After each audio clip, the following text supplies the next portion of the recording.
Guess everything that happened yesterday wasn't just a dream then. Well, it's time for our next fairy tale adventure. We should head to the station Grandpa Almond told us about.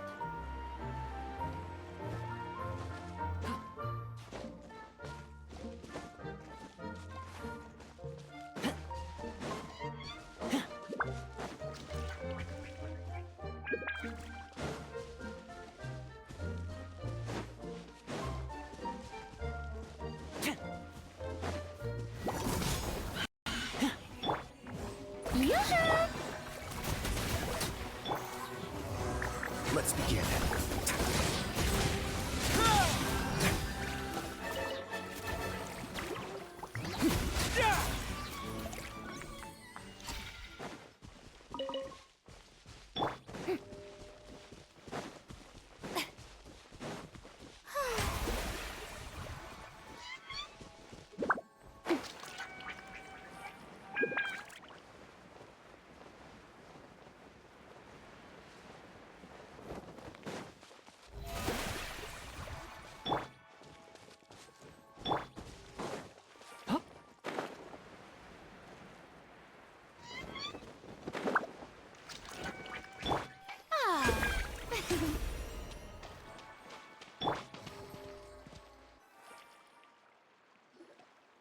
Get up, said Jewel.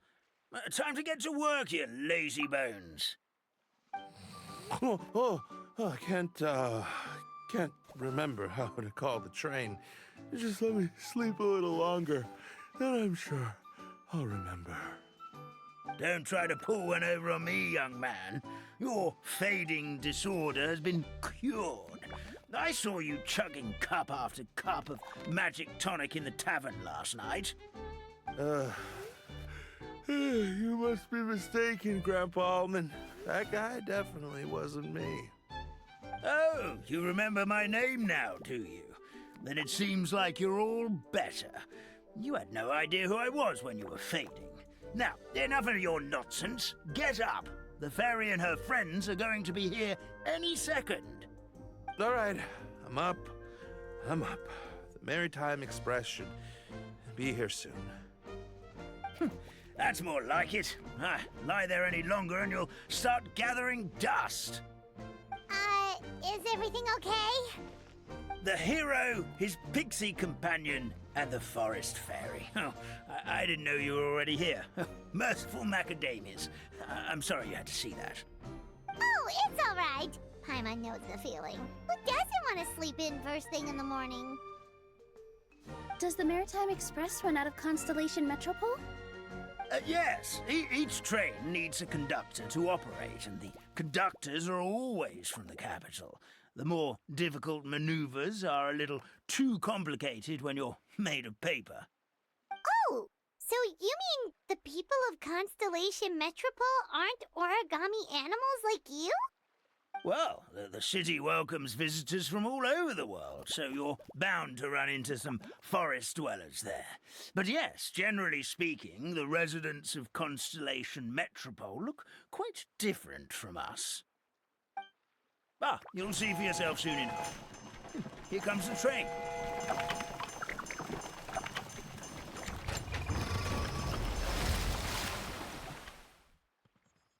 Pleasure to meet you, everyone. My name is Will, and I'll be the conductor for your journey today. I'm assuming you're the ones who called the train? Whoa, it's a little toy man! Yes, we called the train. The hero and the forest fairy need a ride to Constellation Metropole. The hero and the forest fairy, the ones from the prophecy. Oh, why didn't you say so earlier? We could have prepared a far more luxurious train. I'll just go back and get a better one. That's okay, Mr. Wheel. We're trying to get to the city as fast as possible. We just need you to get us across the sea. In your capable hands, I'm sure we'll get there in no time. Of course, my lady. It would be an honor. Well then, all aboard, sit anywhere you like. We'll get a stunning view of Simulanka no matter where you're seated.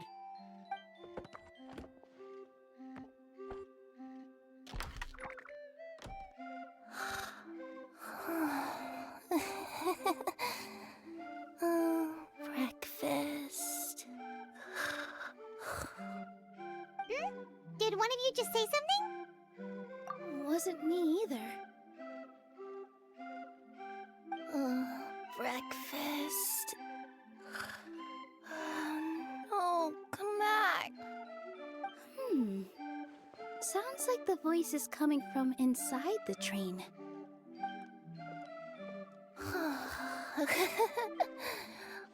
Fish. Chicken drumsticks. Oh, gotcha.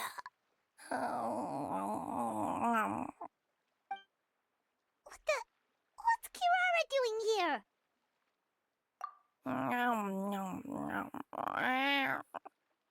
Is she a friend of yours? Oh, let Paimon introduce you. This is Kirara. She's... Oh, wait. Actually, maybe we should wake her up first. So noisy. Is it morning already? Oh, morning. Huh? Traveler! Paimon! It's you? Which means... Oh, thank goodness. It was all a dream after all. Oh, gotta hand it to my imagination. It all felt super real. There were these toy people, but they were alive and they could talk. Ahem. Madam, sleeping overnight in the train car is prohibited.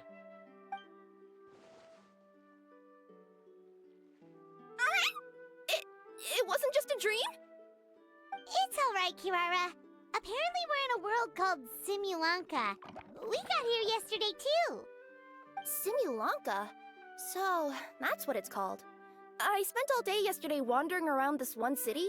The toy people called it Constellation Metropole.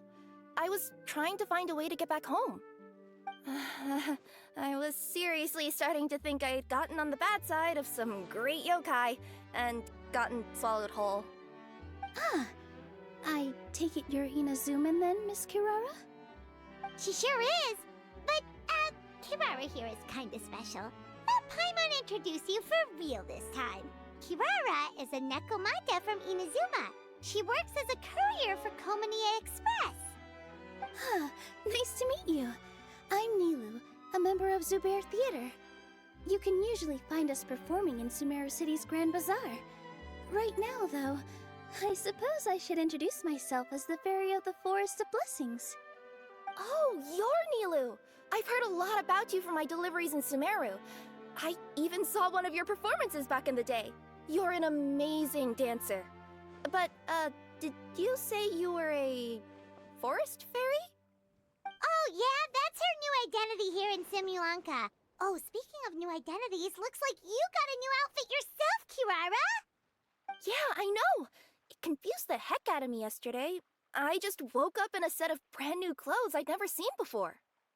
That must mean you have a big part to play here, too!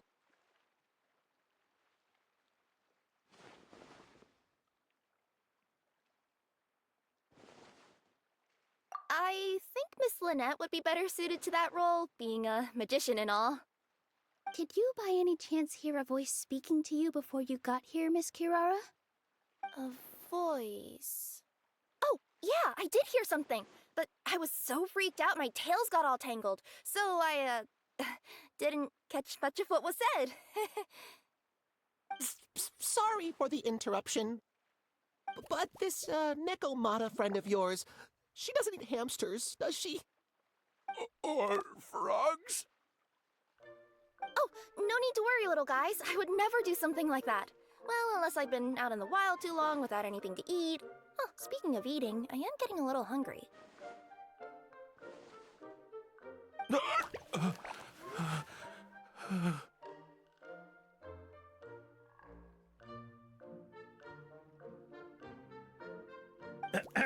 Where are your manners, everyone? This young lady is a trusted friend of our esteemed hero. Now, I know a fear of felines is etched into us with ink, but I'm certain Miss Nekomata in boots here means us no harm. It sure looks like you're keeping your distance, though, Grandpa Almond. You will have nothing to fear, I promise. I met some origami animals in Constellation Metropole yesterday, and I even made sure to retract my claws so I didn't hurt them by accident. Plus, you all look just about as tasty as the cardboard boxes I deliver. Not that I tried to eat you even if you did look tasty. Promise. Please excuse us, Mom. It's just an unconscious reaction. Dear passengers, it's almost time for us to depart. Oh, yeah, that. Whoops. This turned into a pretty long conversation, didn't it? All right, let's get on the train. You coming with us, Kirara? Mm-hmm. I'll ride with you to the next stop. There's a place near the Metropole that caught my eye yesterday, so I want to go explore it today. Then all that remains for me to say is, on behalf of the Forest of Blessings, thank you once again for all you've done for us. May the Goddess of Fate be with you and bless your journey, Madam Fairy, Miss Nekomata in boots, and our brave heroes. Please do visit us in the Forest of Blessings again, once peace has returned to this land. We will. We'll definitely meet again. Take care, Grandpa Almond.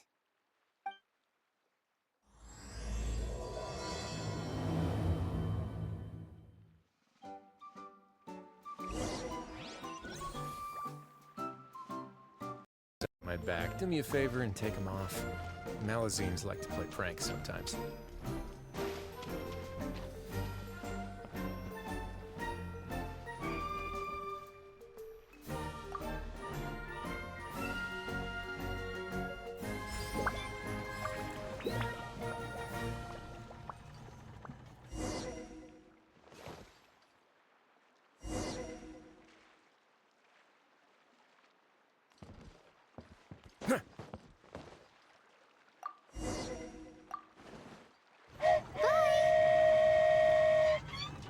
Have a safe trip! Wow, a train ride over the sea? What an incredible view! Please keep your head and arms inside the train at all times. We don't want anyone falling into the sea.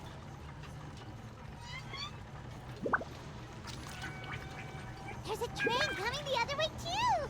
Hey! Now that the fading disorder is cured, I'm sure the forest will be a lively place again in no time. I gotta go explore that forest at some point. It looked so pretty from the train.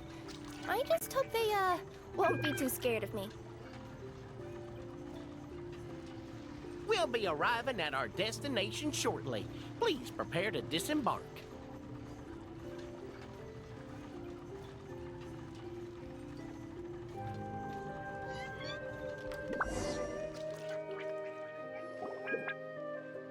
Here we are! Constellation Metropole is right over there. It's a short walk from here to the Gear Sky Ladder, which will take you right to Metropole Square. And thank you again for choosing Maritime Express. Great! And thanks to you for a smooth and pleasant journey, Mr. Wheel.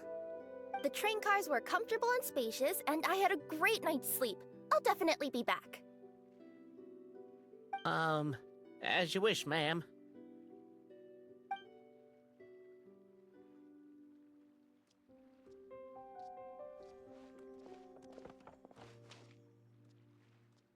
Where should we go next?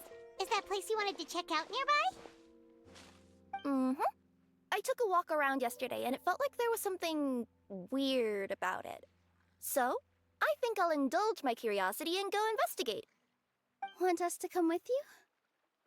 It's okay. You guys go ahead and visit the Metropole for now. Hopefully, that's where you'll be able to find out some more about this world. I pretty much explored the whole place from the rooftops yesterday, but for some reason, this is the place that caught my attention. You know what I mean, right? Like, when you get a stone stuck in your claw or something, it keeps nagging at you to dig it out, but you can't focus on anything else until you do. Don't worry, if you run into any trouble, I'll be there faster than you can say gold-level courier of the Komania Express. Okay, fair enough. We'll head to the Metropole then.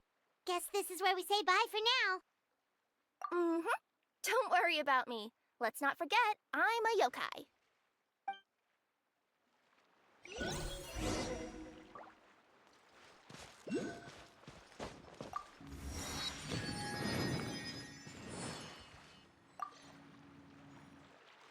Hey, are you guys already finished with everything in the Metropole? No need to prioritize me. There's just this place I really want to go check out. Feel free to get back to me once you've got everything sorted out.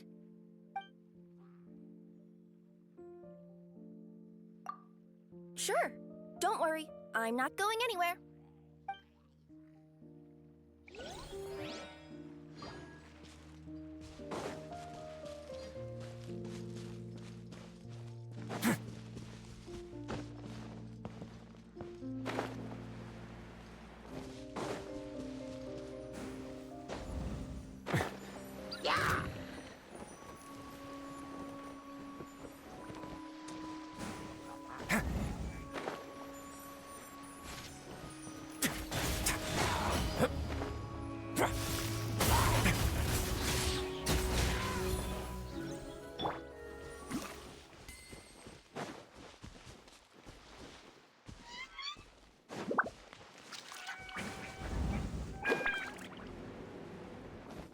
May I present?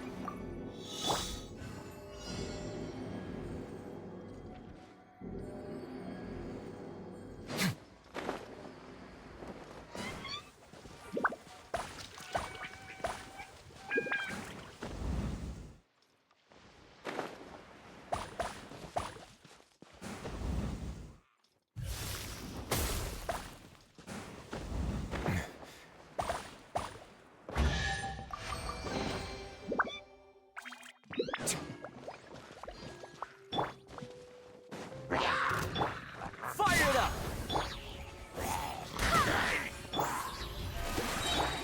A moment, please.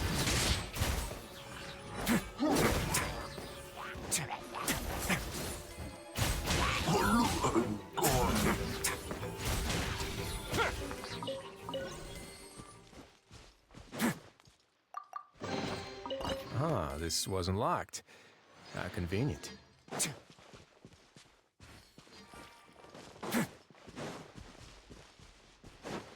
Let's begin.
Things are going a little too smoothly today.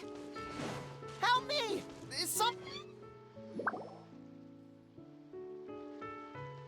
Help me! Help! Oh, Goddess of prophecy above, would you kind souls please help us?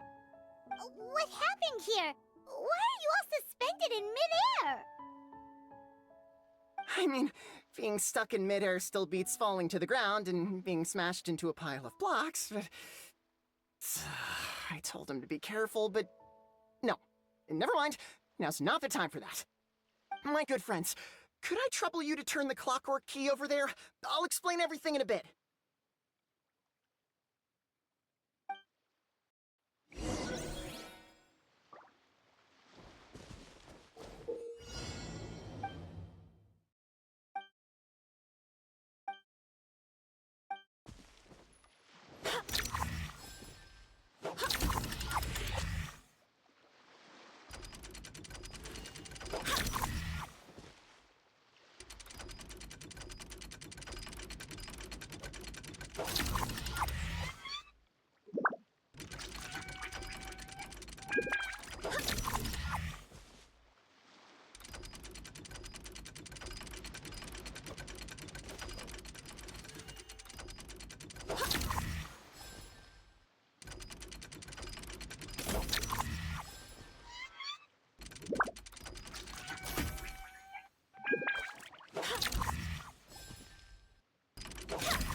Oh, thank you.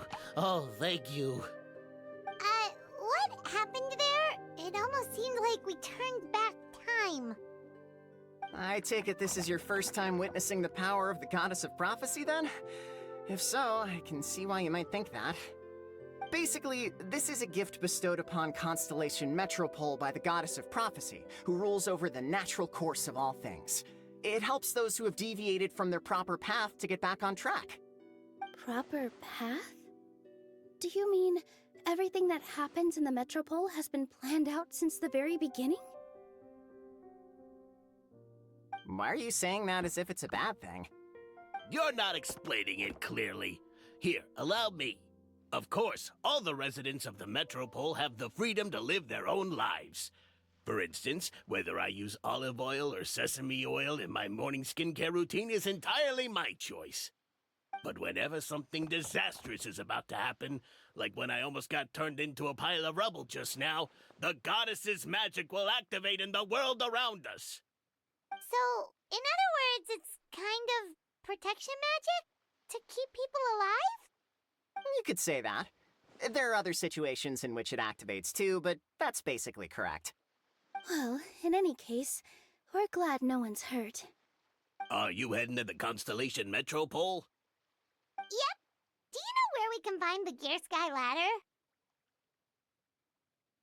Oh, it's just that platform up ahead. The one with the key sticking out. That thing? Are you sure? Yep, that's the one. Pretty much everything in the Metropole runs on tracks and gears. The Goddess of Prophecy watches over it all. Which is to say, all the tracks are fixed. If a machine is set up to move forwards, it'll never move in reverse. This reminds Paimon a lot of Fontaine's clockwork toys. You mean, like those music boxes with dancing figures? I think I've seen one or two from the merchants in Sumeru. Yeah, exactly like that.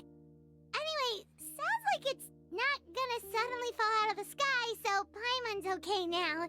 Should we get going?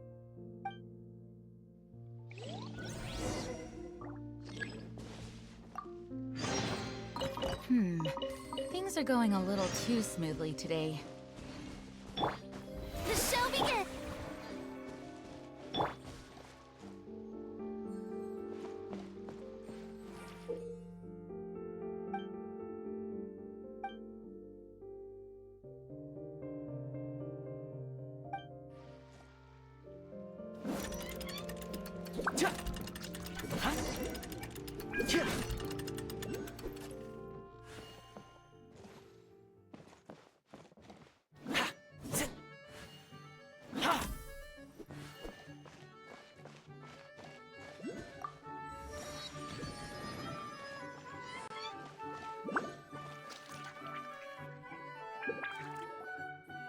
Whoa, what a bustling city! This place is fit for a king!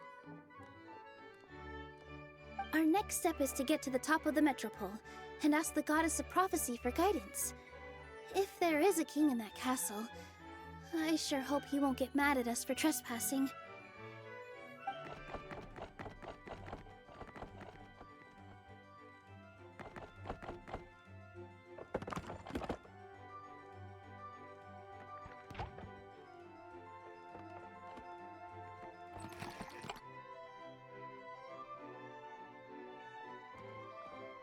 Make way for the king! Oh, darn, we jinxed it. Oh, no. Did he overhear us talking about us sneaking into his castle? Paimon hopes he's not mad. Silence! The one who shall soon stand before you is the ruler of Constellation Metropole, the one who descended after a meteor shower, and the protector of order and all the stars in the sky.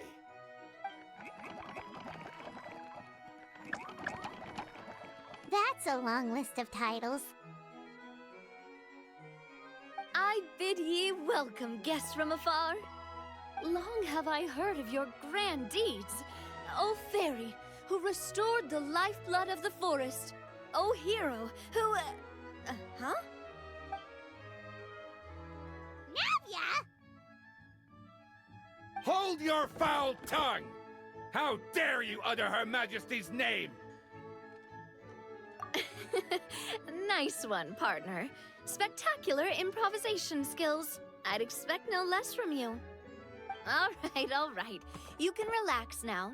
Allow me to make some introductions. This is the Traveler, and his trusty companion, Paimon. You are personal friends with Her Majesty the King? Please, forgive our grievous mistake. We had no idea.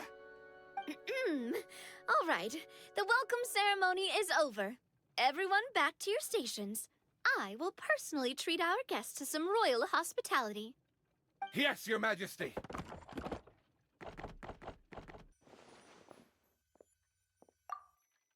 Oh, come on. I've already sent them off.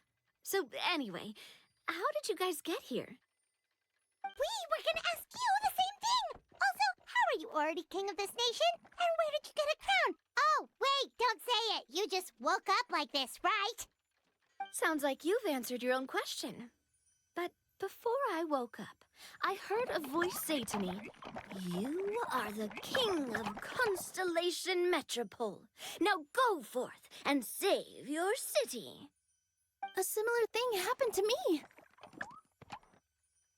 Oh, yeah, sorry. You must be the fairy of the Forest of Blessings, right? This is Nilu, a friend that we made during our time in Sumeru. Nice to meet you, Miss Nilu. I'm Navia, the president of Spina di Rosula. If you ever get the chance to go to Fontaine, make sure you come and visit me. I'm based in Poisson. Seems like you're taking this all in stride. Aren't you nervous about getting stuck here and never being able to get back home? Why would I be worried about that? We've faced much bigger problems than this before, and we always pull through. This should be a piece of cake. Besides, life's always full of surprises. You gotta learn to just enjoy it. That sounds like a great outlook on life. You have a very optimistic spirit. Thanks, I'll take that. Honestly, though, it also puts me at ease to find out that you guys are the fairy and heroes that I've been hearing about in this prophecy. We're kind of veterans at dealing with prophecies by now, aren't we? About that, has anything bad happened in the Metropole? We heard about an evil dragon. Did it make a mess here too? It sure did. Apparently, for whatever reason, he went for the stars above the city recently.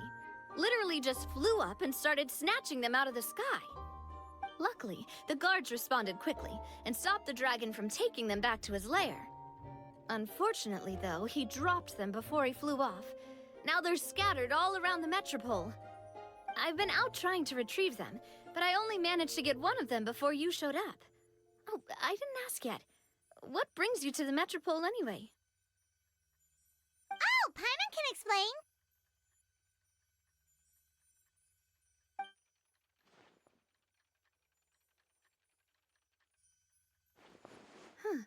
I see. So, you want to consult the Oracle of the Goddess of Prophecy. Do you know how we can do that, Miss Navia? Well, the goddess's statue is indeed at the top of the castle. I can take you up there.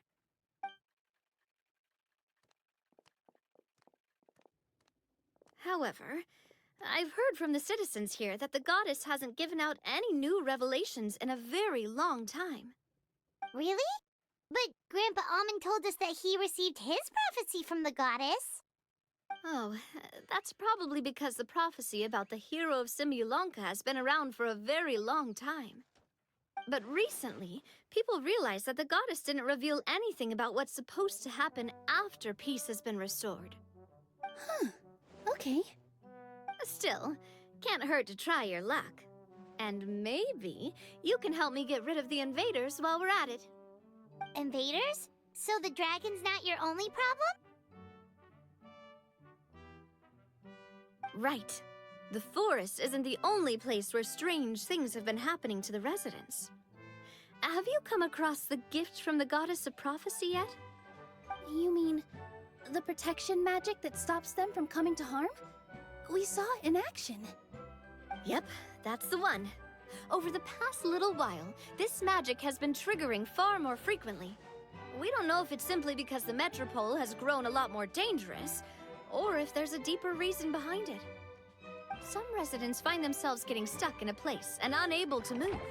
Others start repeating the same thing over and over again, like they're trapped in some kind of loop.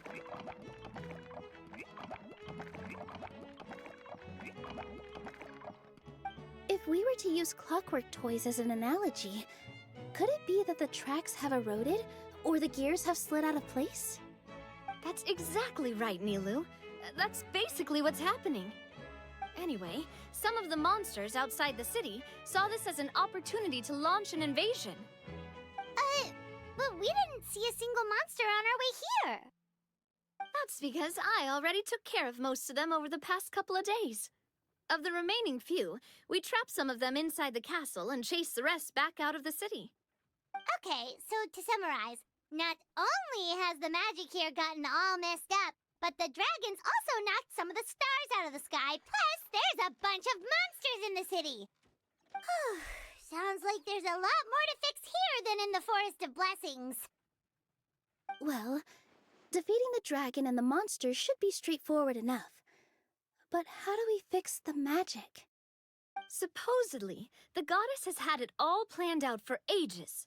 One of her oldest prophecies says this: "Go and push the gear that connects up to the starry sky. When that time comes, I shall dance and return the tracks beneath my people's feet back to the stars in the sky." Huh? But weren't the tracks the gift that she gave to her people in the first place? Does that mean she plans to take the gift back? That's what the prophecy seems to be saying, yes. So, as a result, some people are against turning the gear, despite what the prophecy says, since they fear a future where they no longer enjoy the goddess's protection. But letting this drag on isn't the answer either, is it? No, and I think they know that. But they're just too afraid to take that final, terrifying step. They're still hoping there might be an alternative solution. Now, we could ignore their objections and go turn the gear ourselves. But, exactly. You know me well. And that's why you're my partner. I want to get as many people on my side as possible. At the end of the day, this is their city, and they should have the right to decide its future. Ooh, spoken like a true wise king, Navia. I am the boss of Spina di Rosula, after all. This may be my first time as a king, but there are a few similarities between the two roles. Traveler, Paimon, Miss Nilu, would you be willing to lend me your support? With your help, I'm confident we'll be able to find the most frictionless way to resolve the problems plaguing this city. Thanks, partner. Seriously, like we'd ever say no? We're your friends! No need to ask us so formally in the future. I'm happy to help too. This is a beautiful city, and just like the Forest of Blessings, I would love to see it return to normal as soon as possible. Great. As the King of Constellation Metropole, I extend to you my gratitude. All right, everyone, follow me. I'll show you the way to the goddess statue at the top of the Metropole. And stay close. You don't want to get lost in my castle. It's huge.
Finders keepers.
The fortune slip was right.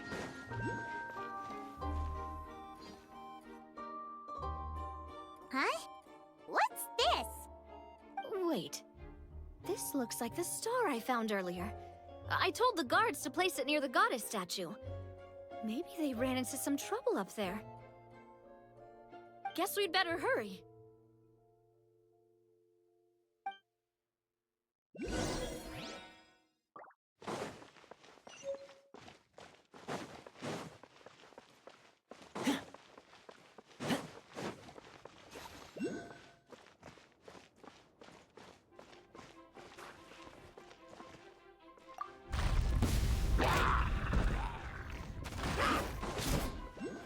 Check this out!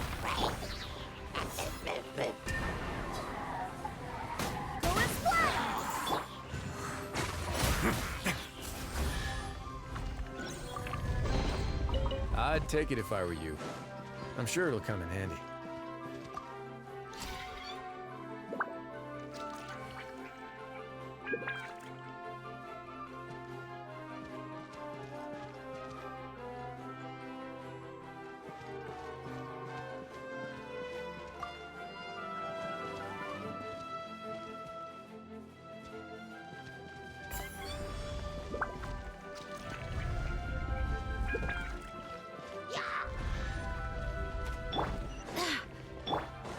Don't get too...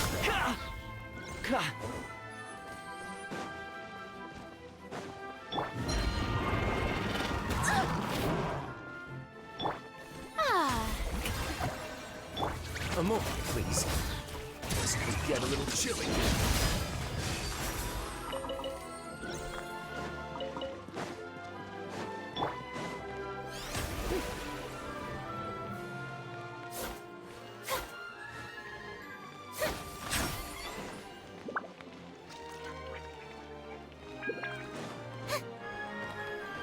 Whoa! Why is the star on top of a mechanism? Uh-oh! More monsters incoming!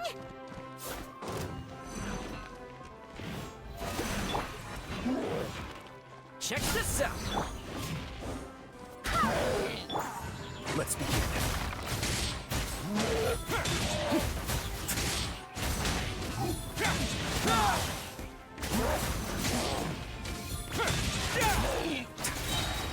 Have a safe trip. A moment, please.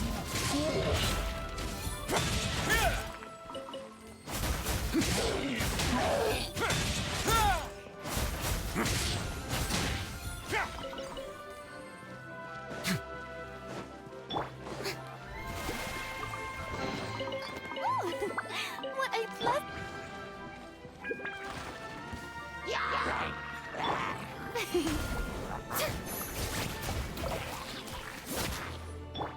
Let's begin.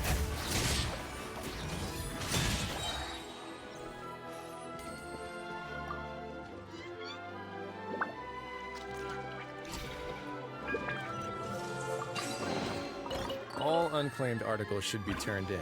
So, neither of us saw anything here, right?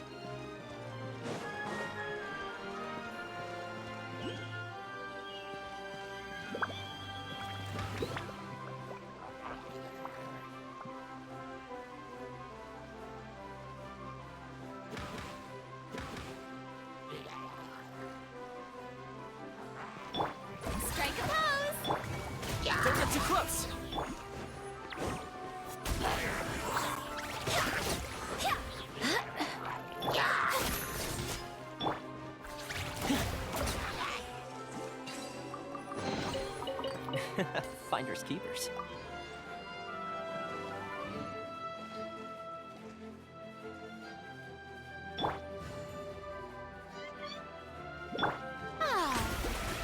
Feels like they really didn't want to give that to us.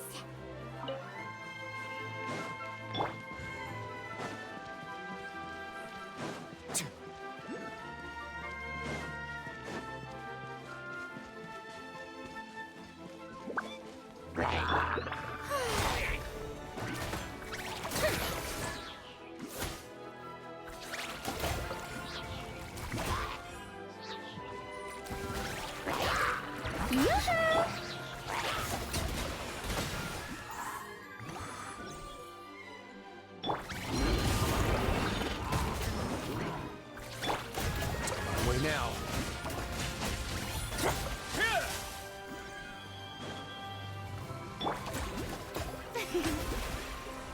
The show begins!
Another one in the bag!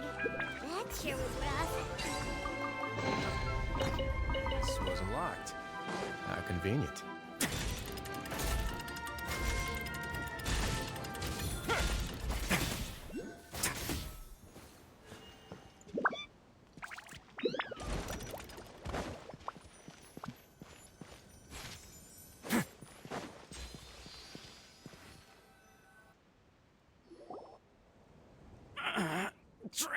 What happened? Your Majesty! This conservative radical, he attacked us! He threw the star from the Astral Garden and even stole the magic thread linking the Oracle Pillars! But just as we were about to arrest him, the goddess's magic activated, and now we can't move! No! Nobody touch the celestial gear! What's an oracle pillar? You need to use it to pray to the goddess. I'll explain later. First, let's help these guys.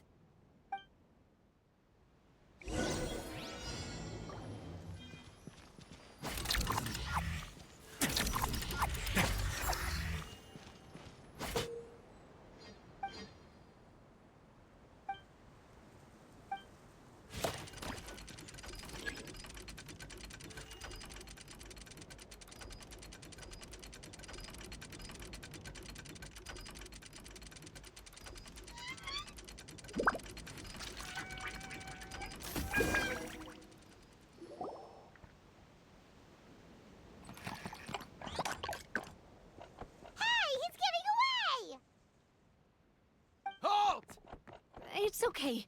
Let him go. But, Your Majesty!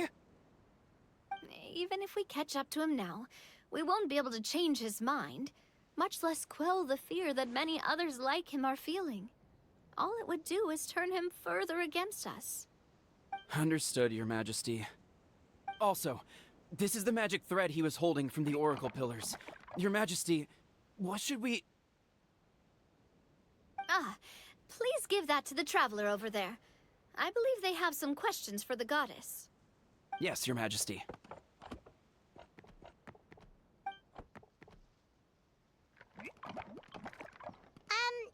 So, what do we do with this exactly? See those oracle pillars over there? Just use the magic thread to connect them together in a specific pattern, and the goddess of prophecy will answer your prayers. Oh, sounds easy enough. Let's give it a try.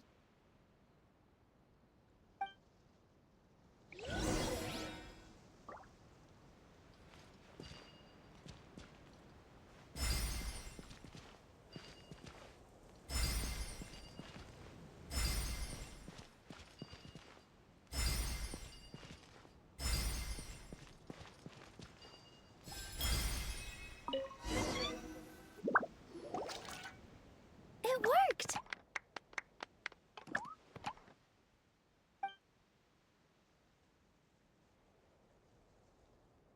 To which course of fate do you seek answers, my child of Simulanka? The hero from another world, supported by their companions, shall restore peace to this world. Go and push the gear that connects up to the starry sky. When that time comes, I shall dance and return the tracks beneath my people's feet.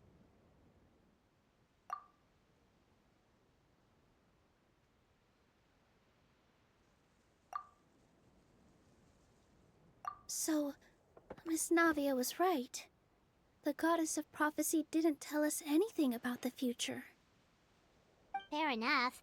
Guess we'll just have to play it by ear. Then first, we have to restore the sky back to its original state by putting the stars back in their positions. Let me do a quick count.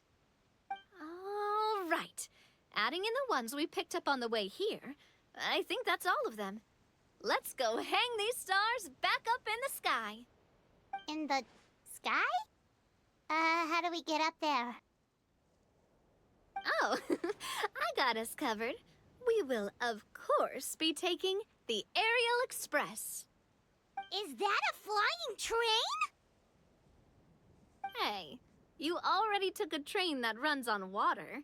Is a flying train really that much weirder? Well, at least the Maritime Express still runs on a track. Oh, come on, don't worry about it. This train has been blessed by the goddess of prophecy. Its whole purpose is to protect the Metropole skies. It took me a lot of effort to find it, you know. I don't think anyone's used it in, like, 100 years. 100 years? Are you sure it's safe? Let's not forget that the goddess of prophecy's magic has been going haywire recently. Well, it's not like we have any other options. Unless you want to do the honors, Paimon. Fancy flying up there on your own? No, thank you. It's way too high up. Oh, wait, Nilu. You've got a feel for how magic works here. Can you do your thing and sense if this train is the real deal? I can try. Yes, I can sense traces of magic. But it's different from the kind I felt in the forest, so I don't know. Okay, fine. Guess there's only one way to find out. That's the spirit. I'll come with you. Miss Nilu, will you be joining us? I think I'll stay behind. That way, if something does go wrong, you'll have someone on the ground to get you some help. That makes sense. If the train does break down, you can make us a giant origami crane to come bail us out. Or if a crane's too difficult, a finch could work.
I've never been on a flying train before.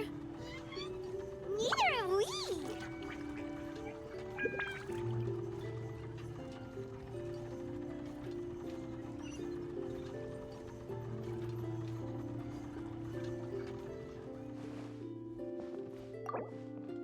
That should do it. On to the next location.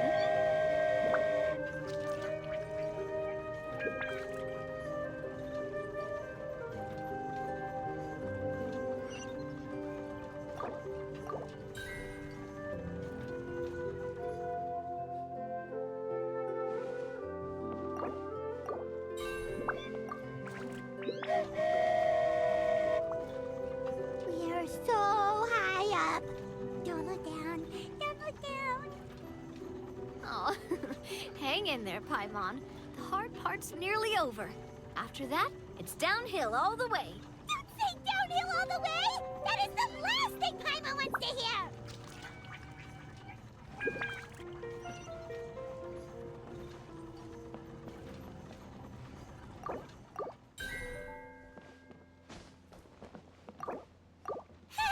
We're finally done. Okay, let's get back down while this train is still working.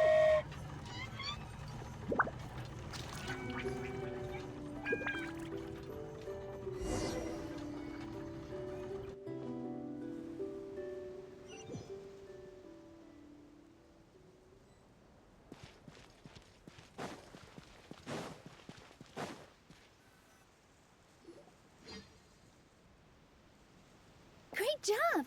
It looked like it all went smoothly. Yeah, and it was an absolute blast, too. You gotta ride with us next time, Miss Nilu. Huh? I'm okay. Thanks for... Halt! What do you think you're doing? Get out of my way! What's going on? Your Majesty, there! Let us through! Stay back! It's okay. Let them through.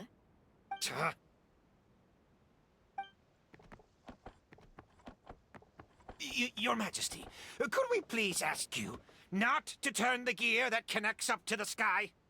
And why is that?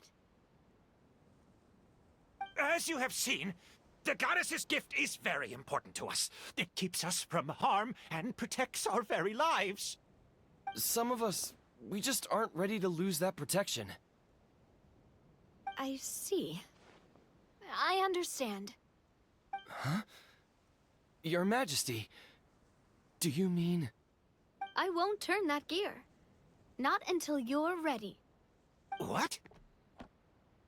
I've said before that the Metropole belongs to the people, and they should have the right to decide its future. But let me ask you this.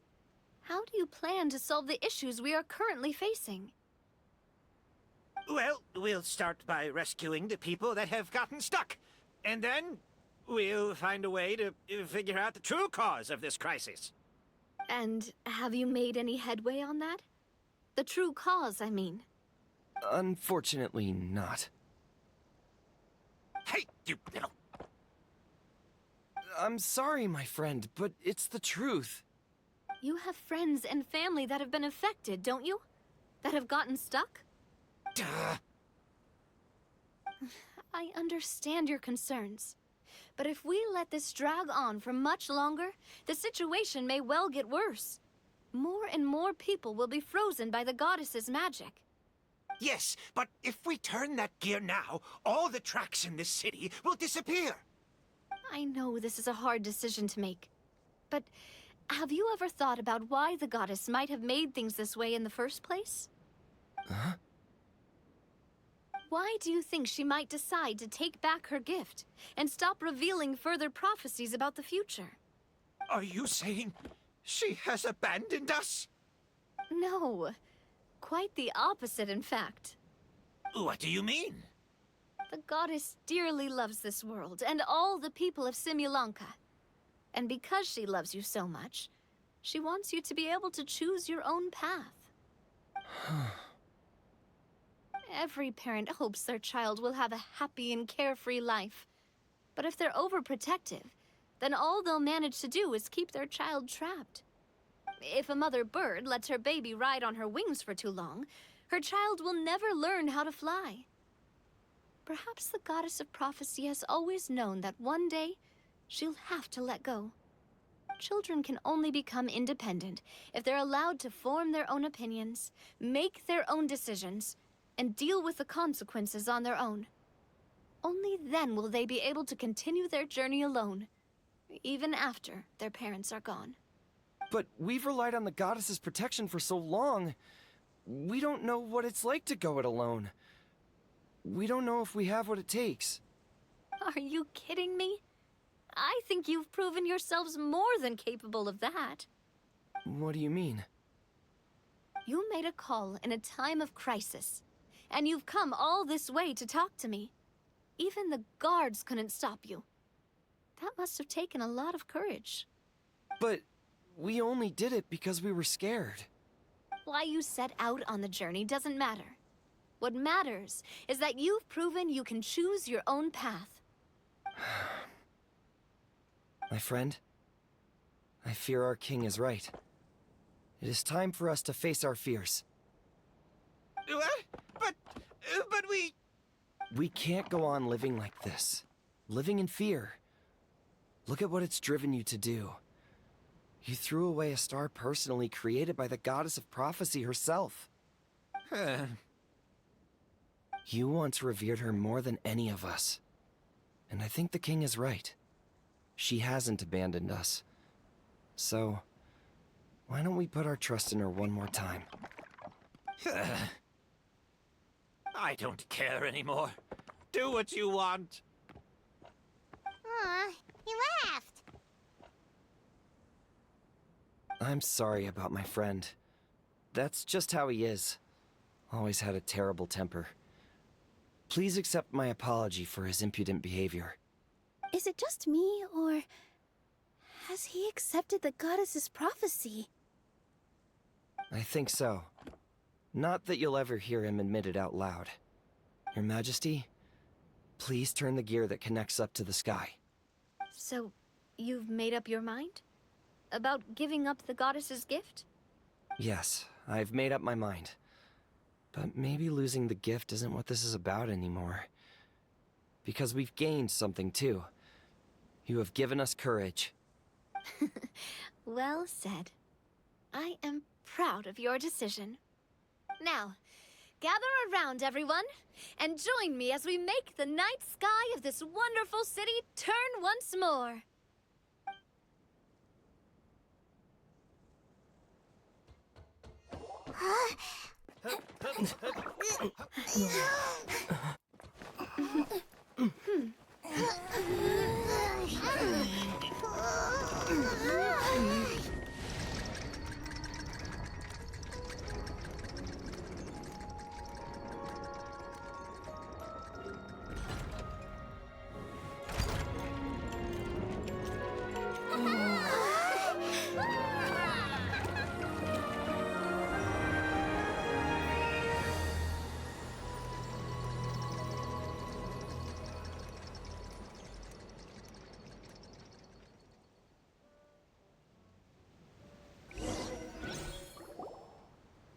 So the stars hanging in the sky, they're music notes.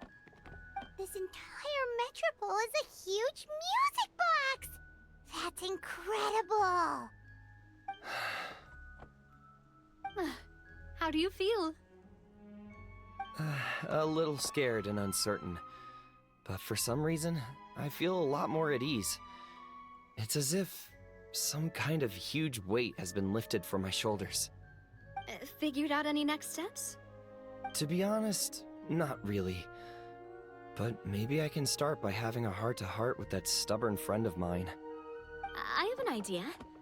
If you don't know what to do, why don't you start by helping the people around you? You mean the people who got stuck because of the goddess's magic? I mean anyone and everyone who needs your help. By helping others, you'll eventually find your own path. Trust me, I have experience in this. What kind of experience, Your Majesty? Yes. We'll need a formal organization with a catchy name before we go out and start helping people.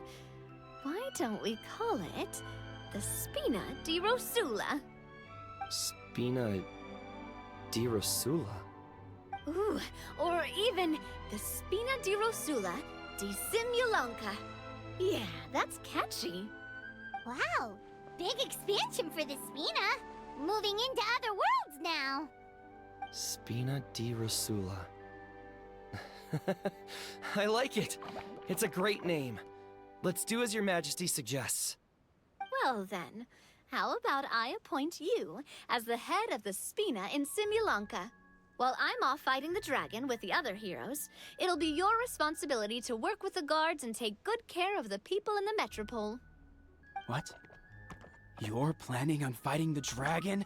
But no, Your Majesty, you must reconsider. He's right. Your Majesty, you can't. How are you two on the same side all of a sudden? Perhaps Your Majesty is unaware of this. The great dragon suddenly broke out from the Titanium mines one day and tore the end of the world to pieces. After that, it spat out a strange fog that surrounded a whole island. No one knows what lies beyond the fog, and no one knows what has become of that poor island. Before Your Majesty arrived, we dispatched many soldiers to fight the dragon, but none came back alive. Yikes. Sounds worse than we thought. Isn't that all the more reason for us to go? There could still be guards trapped there, waiting for someone to rescue them. King Navia is right. We cannot simply stand by and watch as the people of this world suffer. Very well. Though I have not served by your side for very long, Your Majesty, 2 days is enough for me to have learned that once your mind is set, any attempts to change it are futile. You're a pretty good judge of character. He probably didn't mean that as a compliment. Since you're serious about this, I won't try and stop you. There's only one way to reach the end of the world, and that's by taking the Maritime Express. Oh, right! So there's a line going there too? Yes, it was originally built to serve the workers commuting to the Titanium mines, but it has been abandoned since the dragon attack. I'll tell the conductor to wait for you at the platform by the side gate to the Metropole first thing tomorrow morning.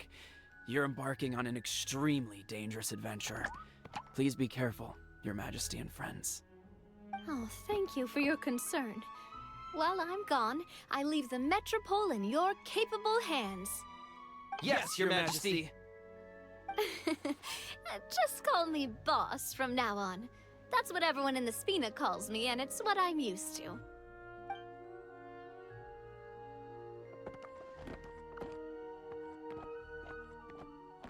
So, the plan for tomorrow is journey across the ocean, make it to the end of the world, and defeat the dragon. Whew, that's an adventure and a half. Do all storybook heroes have to work this hard? At least we'll get to see some amazing scenery along the way, right? Besides, we'll have each other. It'll be a shared experience that we'll never forget. Plus, we're pretty well equipped for a classic heroes versus dragon story. We got Miss Nilu as our magic caster, and I guess I'm the melee warrior who leads the charge? Paimon can definitely see that. Anyway, those are tomorrow's problems. Right now, all Paimon wants is to eat a proper meal, because worst case scenario, if Paimon ends up getting eaten by a dragon, she wants to do it on a full stomach.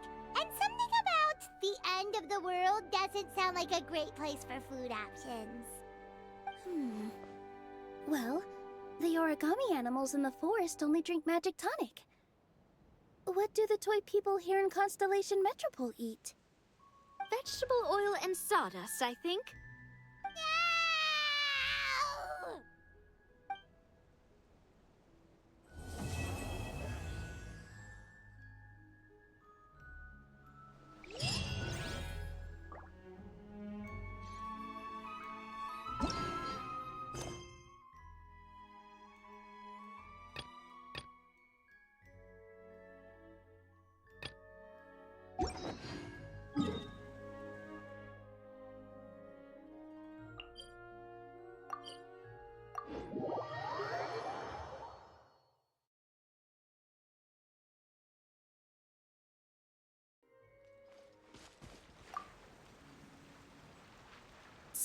Are you all set?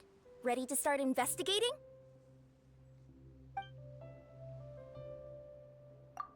Great! Then let's go!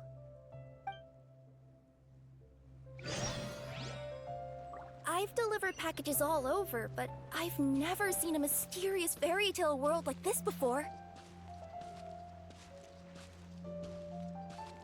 Looks like nobody has gotten around to repairing this house yet. Ugh, even I wouldn't dare to sleep in there. It might suddenly collapse in on you.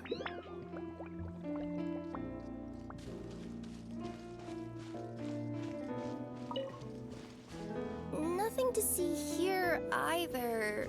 Maybe we can find someone to ask? Aha! Over there! I bet we'll find some people there. Let's go take a look.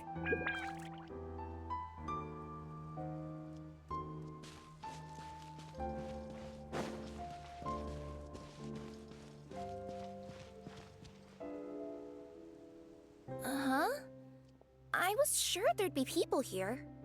There once was a goddess who ruled over fate. Before she died, she left 3 riddles for the kingdom she had created. What? Who said that? Long story short, on this day, a sentient feline, an outlander, and a diminutive pixie arrived on the scene. They saw a narrow path off to the side. Okay, but which side? Yeah, if you gave ambiguous instructions like that to a Comania Express courier, they'd give you the parcel right back and tell you to write the delivery address more clearly. Despite how obvious the answer was, the perplexed pixie and the flummoxed feline struggled to work it out. Although, perhaps a small part of the blame could be attributed to my dull narration. Alright, let's try this again. The path on the left-hand side seemed to give off an enticing fragrance, as if to say, this is the way to wealth and glory. Ooh, that sounds like the start of a good story. Then what? Then what?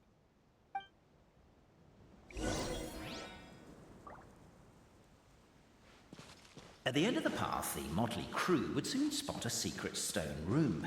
A prophecy had once foretold of a Marquis who shall one day venture inside, and thus it is named the Future Marquis's Abode to Be.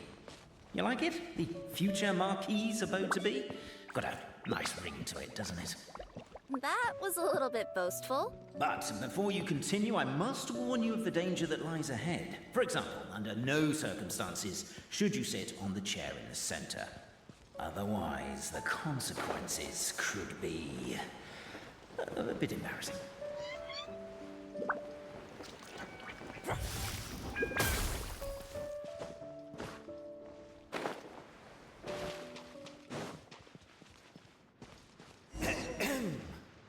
So many summers, winters, springs, and falls, and now at last a hero hither strides.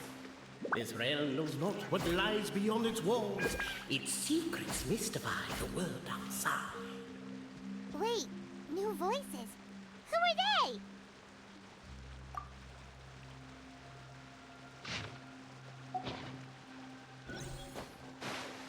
Captivated by the epic. As golden sunlight fills the firmament, the tabletop engrosses your attent. Perhaps, perchance, peruse these pages thence. They surely represent no ill intent. Namely, to remove the clockwork key from the raised platform up ahead. Cafe, I just realized you said we all had to speak like bards, but every time you open up your mouth, I don't hear any rhymes. Yeah, I noticed that too. It's one standard for us and another for you. That's not fair, Cafe. As the Outlander stands before the clockwork key, they're overcome by a sudden urge to set it free. Also, Cafe, that'll be my last rhyming line. I'm not writing any more poetry until you apologize. What does it matter anyway? I've lost count of how many people have tried this before. No one's getting that key out. Strong as stone, firm as steel, the Outlander pulls, but it does not yield. This has happened many times before, but this time is different. A thought enters the Outlander's mind. Attack! Attack! First, weaken the structure, then seize the treasure.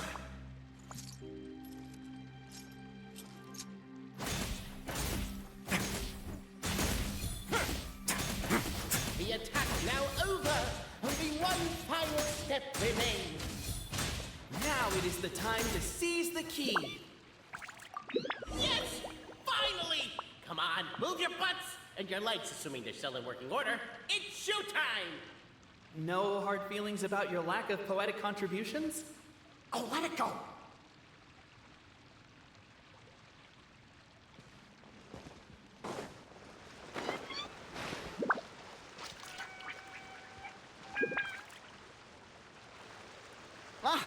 Welcome, esteemed and noble Outlander. Allow us to introduce ourselves. We represent the 3 great clans of this realm, having been selected as its authorized historical supervisors. Our purpose being to await the arrival of one such as yourselves who shall remove the clockwork key. My name is... You're Cape, he's Albizzi, and that's Bobarano, right? You've done so much talking that we can already tell you apart by your voices. Aren't we missing someone, though? The guy who led us here to begin with? Who? And thus was born the long-awaited Fellowship, destined to uncover the truth of the past. Allow me to quote, if I may, in the history of Constellation Metropole, a new page has begun. Him. Well, there's no 4th person, so which of you is the ventriloquist? Come on, out with it. We've never heard that voice before, but he sounds like he'd be good at reading bedtime stories to children. Well, whoever it is, I don't know and I don't care. Forget about him. We have far more important things to focus on, like where our journey goes from here. That key you hold is the pivot point about which the past and present of the Metropole revolve. However, between our 3 clans, there is some dispute over the historical record.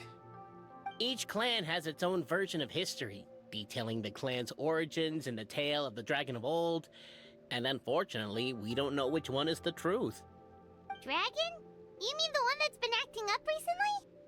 Oh, no, not that one, you adorable little pixie. When I say dragon of old... He means a dragon that would be really, really old if it was still with us today, but it was defeated in ancient times. The new one has nothing to do with our clan history. Was that supposed to be a joke? Anyway, so you've been waiting for someone to remove the key so you can finally explore the truth of the past? Not just explore it, but argue incessantly about it. Honestly, I don't care that much. Cape's the one who's always bothering us about it. What we need to figure out is who resolved the dragon crisis. We have to know that before we can decide which is the supreme clan.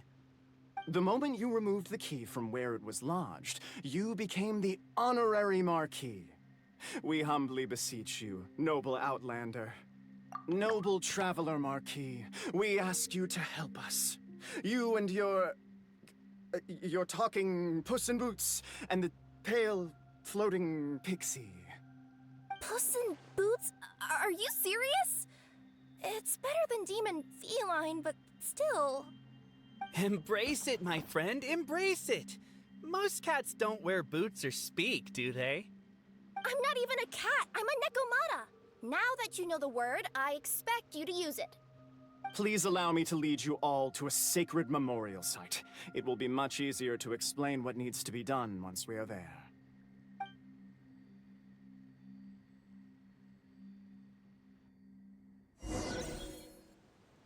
This place is sacred to my clan. It's where our brave forefathers once took up arms against the dragon of old. After a bitter battle that dragged on for many days and nights, finally, our forefathers fought the dragon into submission, and it fled.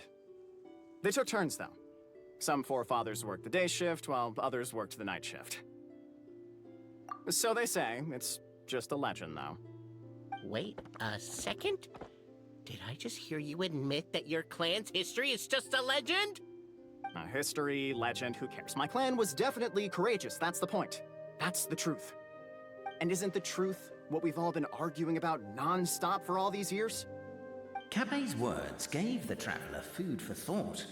Could it be that the truth in a fictional world is equivalent to fiction in the real world? But that would have to wait. Apparently, Capet was not alone in his pilgrimage to this sacred site. Unwanted company had arrived. The traveler and the talking cat, Nekomata, decided to teach them some manners.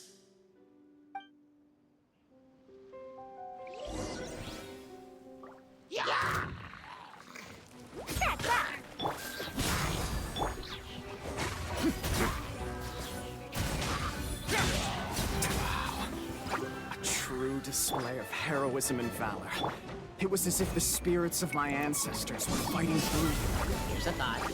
Could be wrong, but maybe the Traveler Marquis is a lot more powerful than your ancestors. Technically, by saying that, aren't you implicitly acknowledging that my clan's history is, in fact, true? Your martial prowess and show of courage are a more vivid reenactment of my ancestors' feats that suit the modern aesthetic. Now, let's get down to business. As we all know, time is but an illusion. Time may flow line by line, page by page, or frame by frame, but usually it flows in the form of springs and gears. And that clockwork key you have in your hand can turn back time and make the past reappear. Well, actually, my view is that the illusion of time is more of a problem of consciousness. Gears power the body, while the body is the vessel of the conscious mind.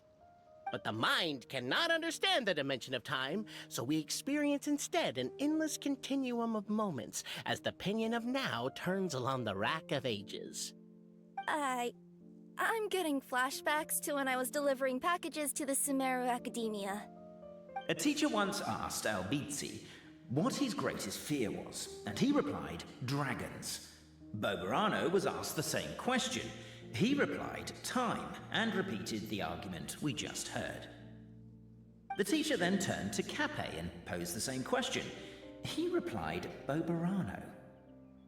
The manuscript that tells the truth of the historical record, the blueprint to all of creation, the work of the great mage themselves. It can be found at the beginning of the Girak, and on the very first page of the book. Paimon didn't follow all that, but basically, you're just saying that we need to put the key in and turn it all the way back? Exactly. It is said that in the beginning, the goddess of creation took the goddess of fate's manuscript as a blueprint, placed it under the goddess of prophecy's starry realm, and generated the world from a few magic arrays. So in a few moments, when the great clockwork key turns the local time here back to the very beginning, we will restore the magic arrays back to their original configurations. Hold on, isn't stealing part of the blueprint of creation a little dangerous? Also, how are we supposed to know the original configurations of the magic arrays? Well, the general shapes of the configurations have been passed down over the ages. They now form the family crests of each of our clans. So you'll just need to reference my family crest and join the dots accordingly.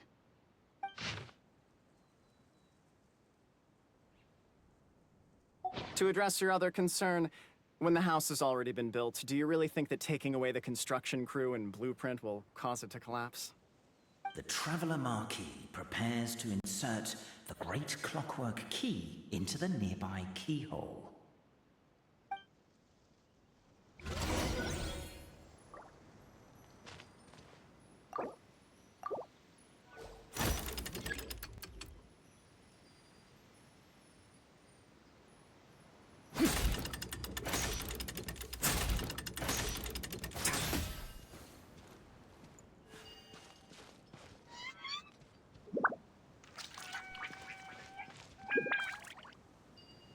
I guess we should start here?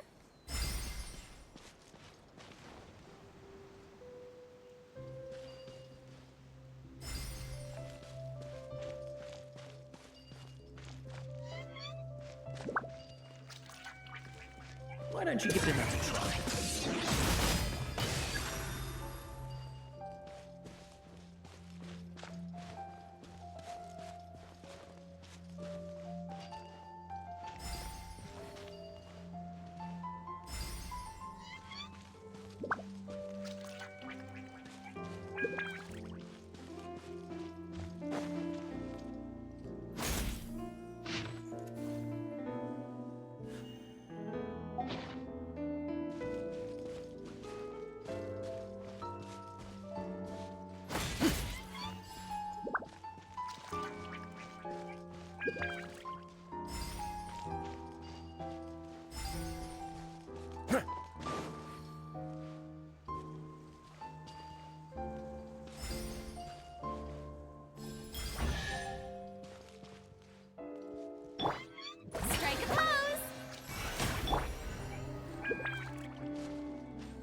Behold, the sacred writings that record the truth of...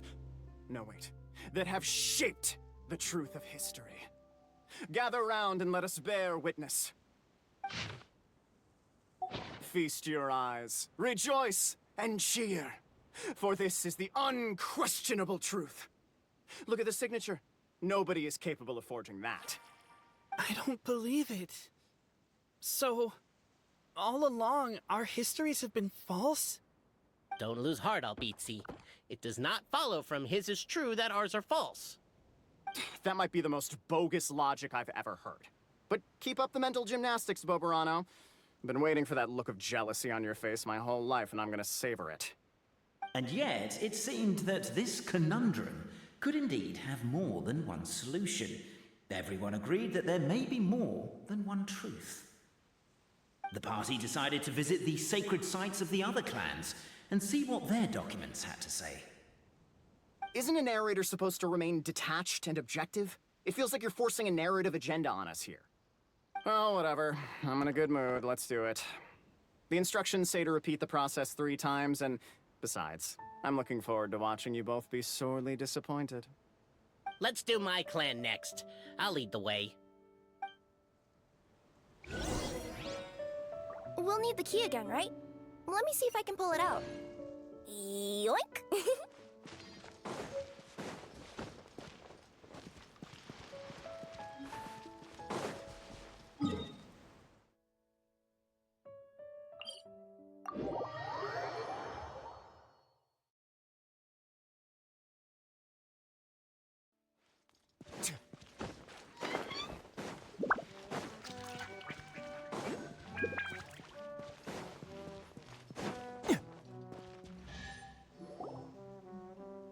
The party finds no pedestal in which to place the great clockwork key, only a locked door.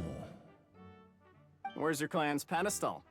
Oh, let me guess, you hid it away in advance to save yourself the embarrassment of having it exposed as a fake? You done? Okay. Now, since my clan's main claim to fame is... Misinformation, half-truths, and fabrication. Ah, shut up, Cape. Shut up, Cape. I swear, if I wind up dead one day, the murderer was Boberano. Let those be my last words. My clan's claim to fame is that we outwitted the dragon of old and stole its treasure. Ergo, all articles of value that we own, including the pedestal for the clockwork key, lie behind that door. So, next step is open the door? Almost. There's one step before that. The door is protected by a smart interrogation system. We have to answer its questions, and if we get them wrong, we will alert law enforcement. Jeez. Well, do you at least know the answers? The correction fluid of time has dyed white the pages of the Book of Wisdom.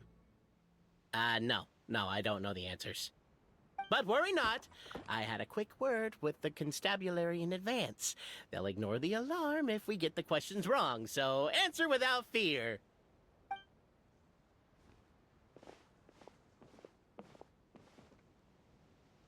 Question 1.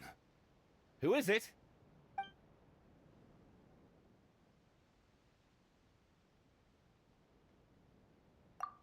The great yokai, Nekomata in boots.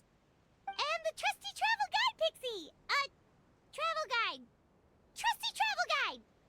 Question 2. By which virtue did the ancients defeat the dragon?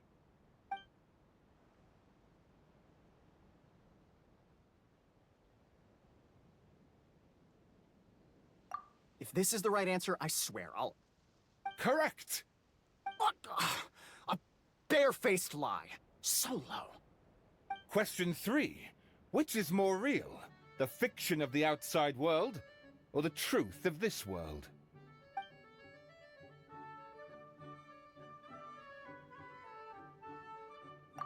Hear, hear! Who can be sure that the outside world isn't just a dream? And that when the dreamer wakes up, they won't just find themselves inside a novel? There is no way to know, therefore both are equally real. All correct. You may have the key pedestal.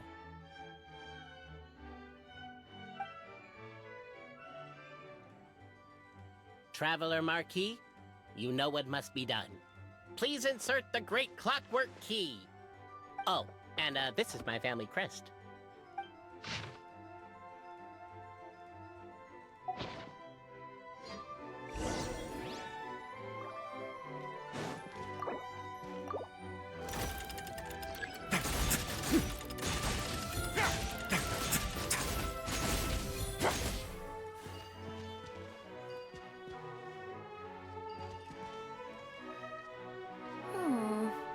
Do we really need this one?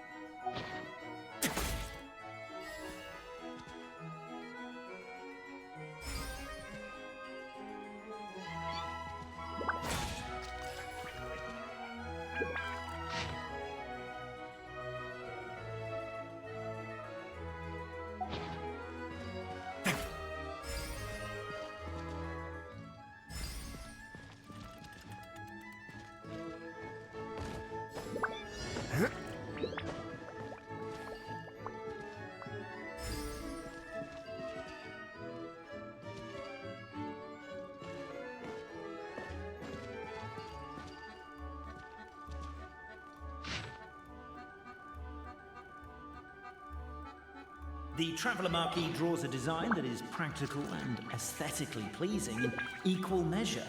One thing it is not, however, is correct.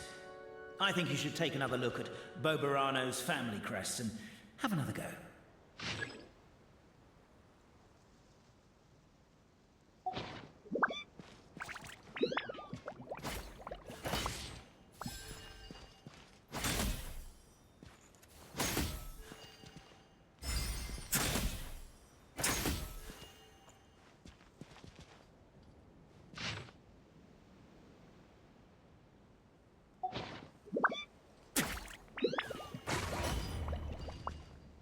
Are you, gonna try again?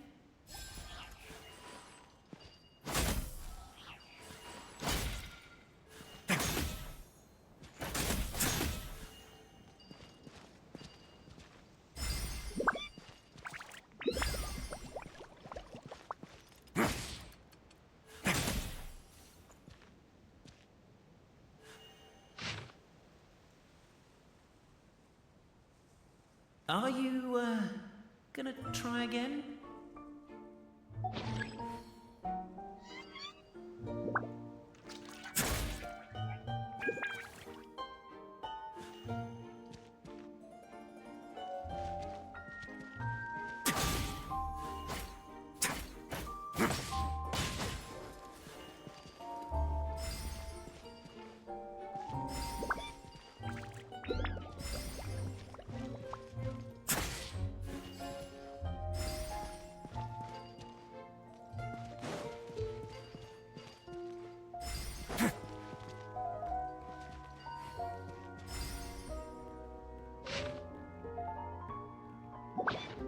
Are you, gonna try again?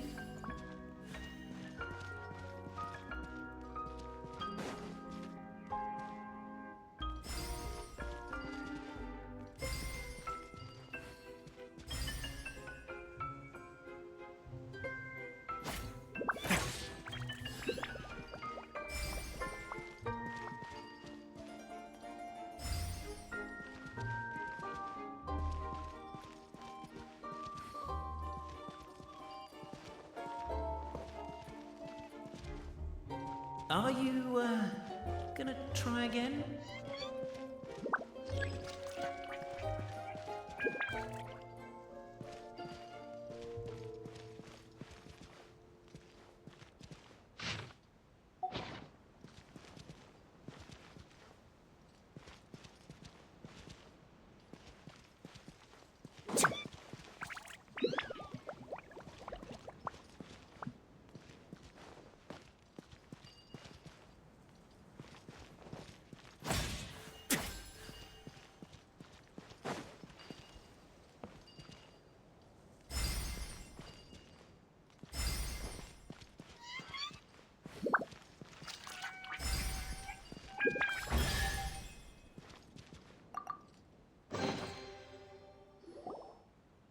Now, let me see what elaborate fiction the Clan of Wisdom was able to conjure up. If anyone's listening, I would like to submit these as my last words. I surrender. I'm the one who murdered Cappe.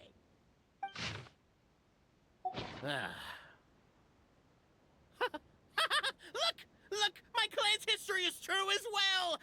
There's that same unforgeable signature again, right here! What? Oh, does this mean that my clan is the only odd one out? Given that my clan's wisdom is such a subject of ridicule in your eyes, I will now appeal to my own personal intelligence, which I believe far surpasses that of my clan at large, and make a prediction. It seems like... Oberano? How can that be? Oh, I get what's going on. Once, when I was drinking with Guji-ai, she bet me a round of dried fish that I couldn't guess which cup the umeboshi was under. Whichever one I guessed, I was always wrong, and Guji-ai would lift a different cup to reveal the umeboshi.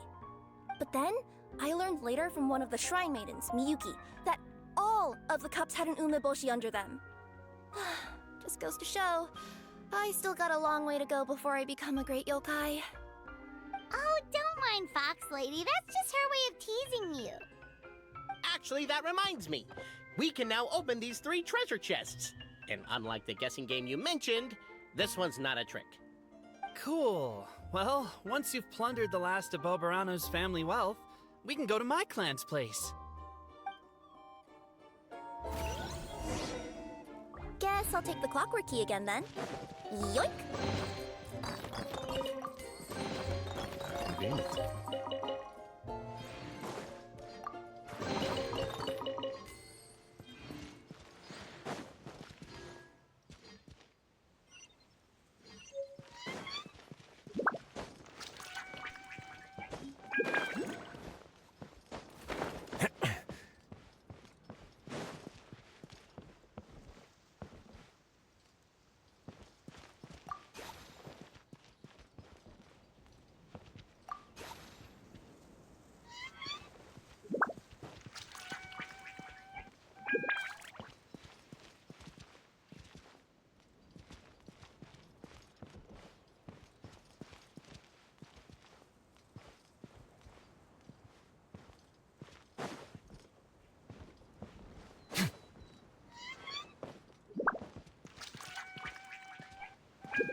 The cohort of truth-seekers followed Albizzi to his clan's sacred site.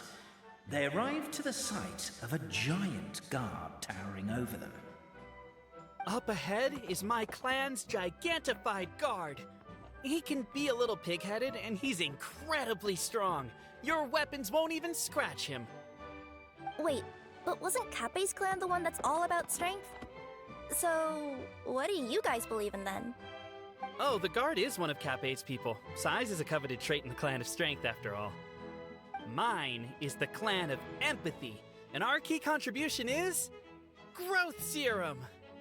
What's empathetic about that? Our ancestors believed that, just maybe, the dragon of old didn't mean us any harm at all. Perhaps the dragon simply didn't notice us, since we are so very tiny. So, they drank the growth serum and grew even larger than the dragon. Then, they set the dragon down, calmly explained their perspective, and eventually taught it how to empathize. The serum isn't what it once was, though. Nowadays, it doesn't make you grow all that much, and it actually makes you lose your empathy. So, I advise we take a detour. Despite Albizzi's words of caution, somebody, no doubt, has other ideas. Surely we could avoid a conflict with the guard, they think to themselves. If we could... Everyone everyone! I have returned!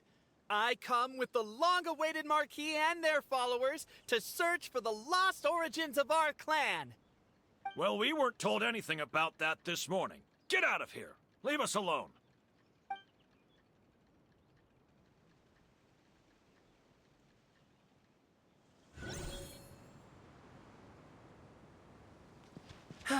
You and Albizzi only wanted to strike up a conversation with the guard. But since greeting you wasn't one of the items included in today's schedule, the relationship quickly soured. If you're just looking for a way in, why not consider taking the path on your left? Why is my own clan treating me like a villain? You've been away too long. We all have. It feels like we've been waiting forever.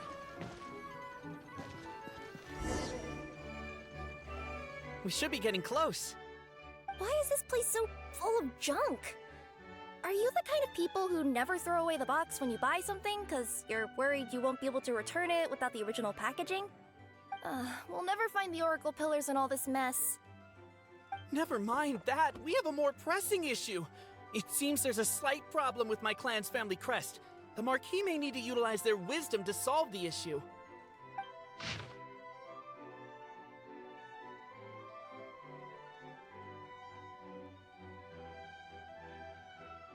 Wisdom too, huh? Well, you guys have a bit of everything, don't ya? Except empathy.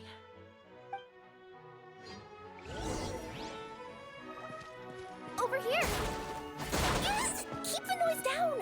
We don't want to alert the guard.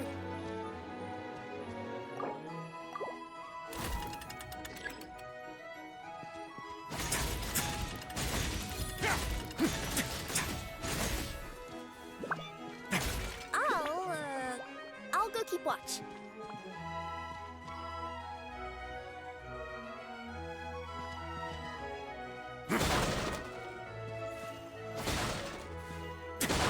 Can't you destroy the boxes a little more quietly?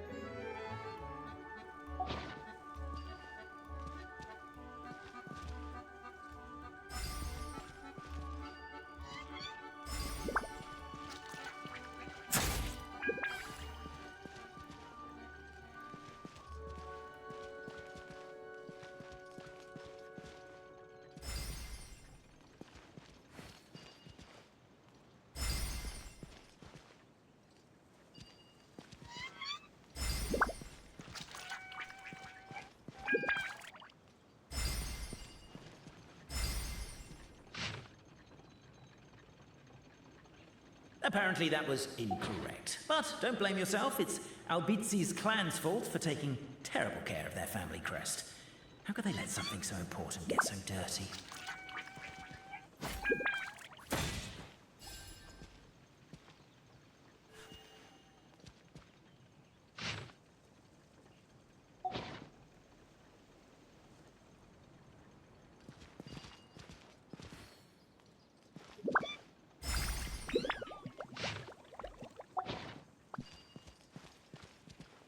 A moment, please.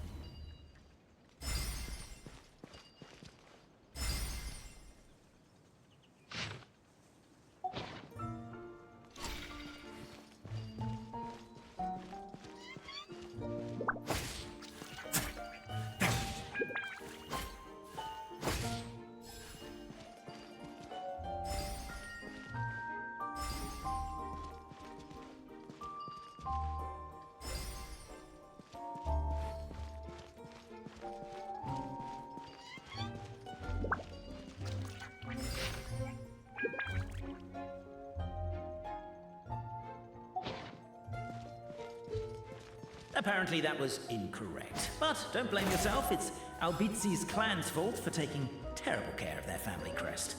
How could they let something so important get so dirty?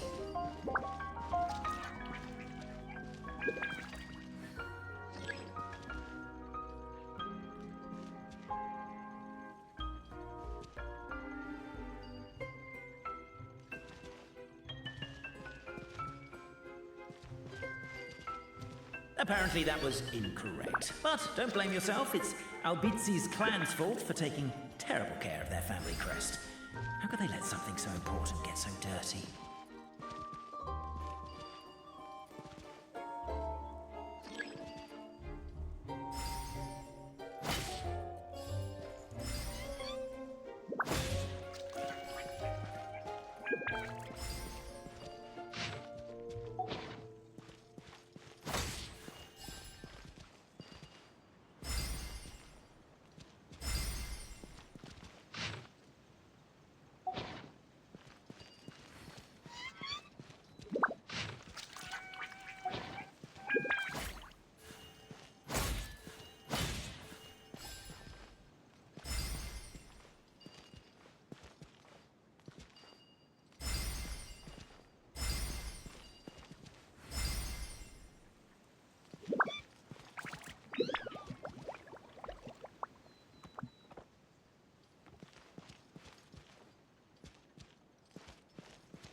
Way now.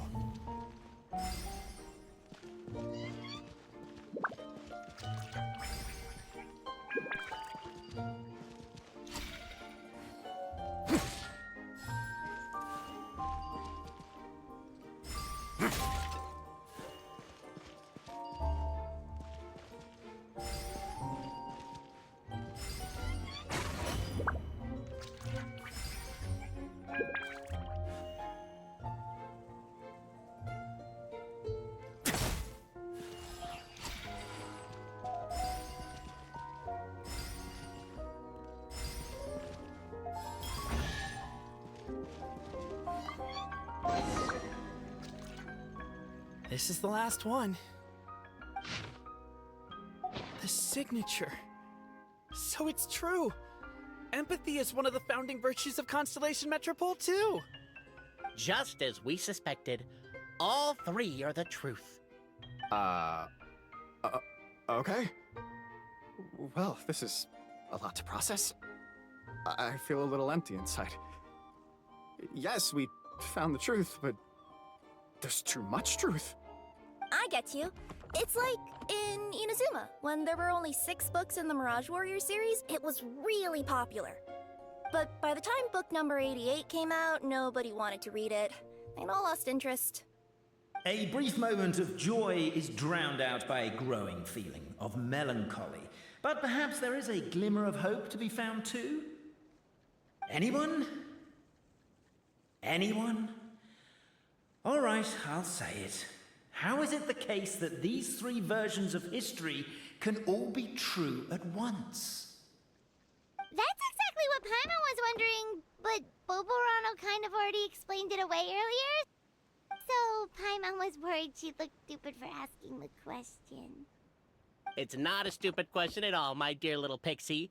While I did postulate that different truths may coexist, there is an issue when it comes to these 3 truths in particular. The problem is, all 3 truths are the history of the exact same thing, namely the dragon and the Metropole's origins. Yet all 3 bear the signature, showing that they're genuine.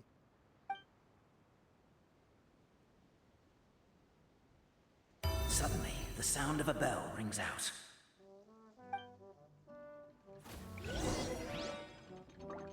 The bell! It rang once! What does that mean again? Ah, yes! Highest level of emergency!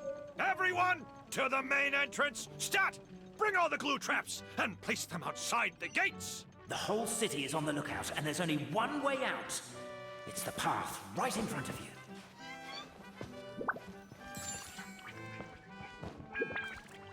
Why'd they ring the bell anyway? Also, why is 1 ring the highest level of emergency? Obviously because you have to respond fast when it's an emergency. It'd be a bit too late if they waited till the 99th ring. They're outside! After them!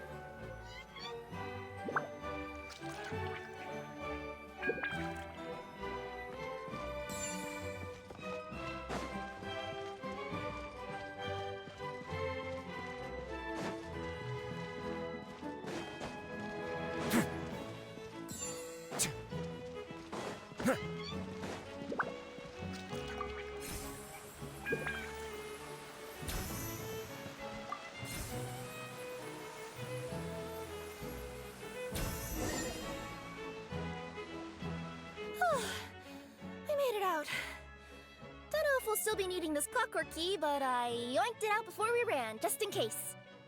Okay, but back to the truth problem. There are 3 conflicting versions of the truth, and somehow they're all still true. What is that supposed to mean? I don't know. I doubt anyone here in Simulanka can make sense of it. All we do know is that any manuscript bearing her signature has to be valid. Well, she is the goddess of fate, the creator of all this. And all these manuscripts are her grand design. The reason we argued about who was right was that we didn't know enough about the truth of the past. But now we have the truth. So we just have to accept it. As surely as we will follow the clockwork path designed for us, so is this the course that history has taken. It is clear and incontrovertible. We will never argue again. Thank you all. Is that all there is to it? Is this where the decision made at the first crossroads of destiny has led us to? A pointlessly happy ending? Overthinking it would be equally pointless. Well, that's enough for one day. Time to take a break. Could you be any more cryptic? You're planning something. Paimon knows it. Whatever happens, today was a breakthrough in my journey of discovery. I will go back and share it with my clan. Me too. And me. Let's leave it there for today then. I'm sure we'll find out what else Mr. Narrator has planned for us tomorrow.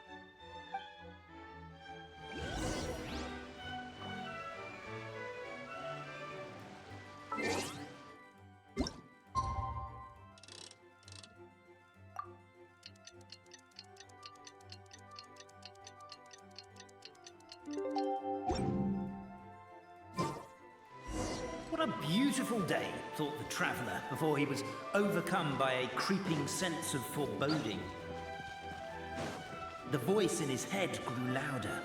Must go to Pendulum Lane.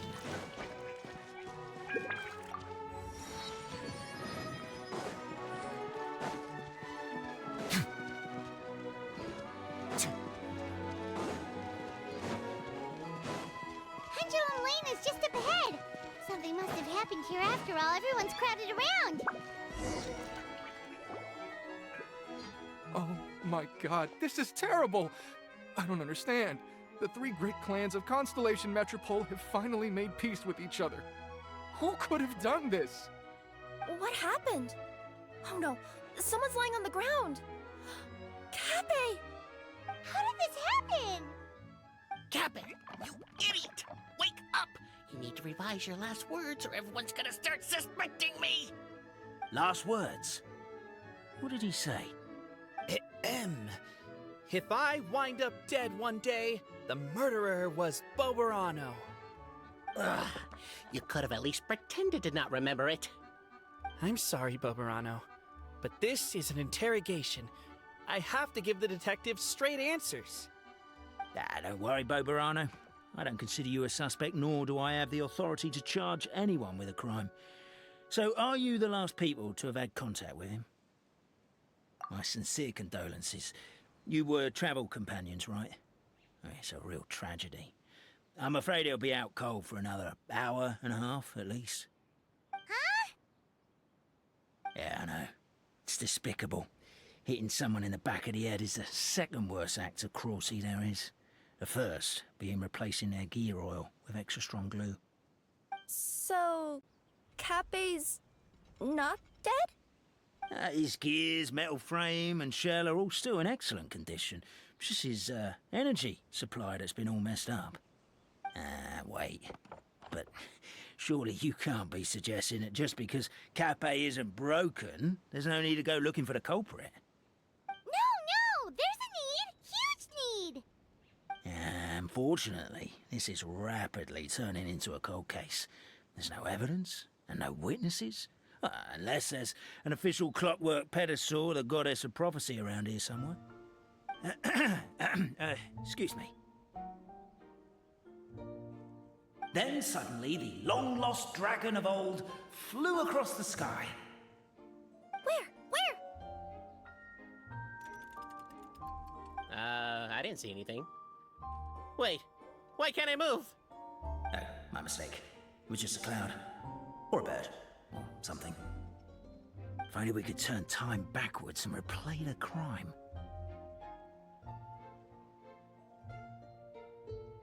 Isn't that one of those, clockwork socket things right behind you? Ah, so it is. No wonder everyone here is suddenly struggling to move. Traveller, if you please, let's recreate the crime scene.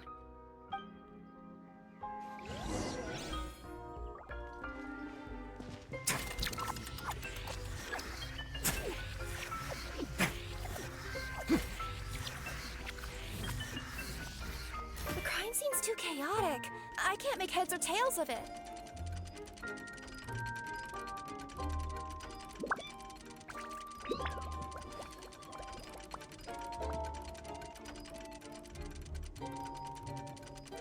A word of advice, don't break the law. Is there anything else? Yeah, seriously. May I present?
Well, that clears it up.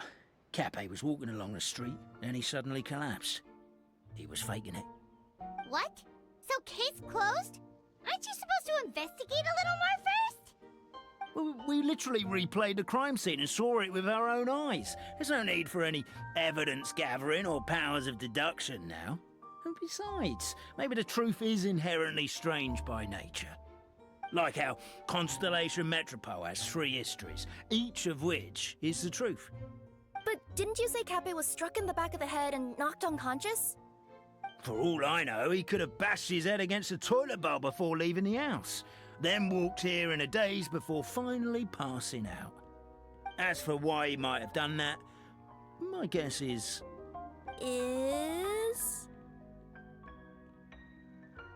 With the Supreme Clan question left unanswered and the tension in Constellation Metropole suddenly wiped away, he was looking to create a new source of conflict.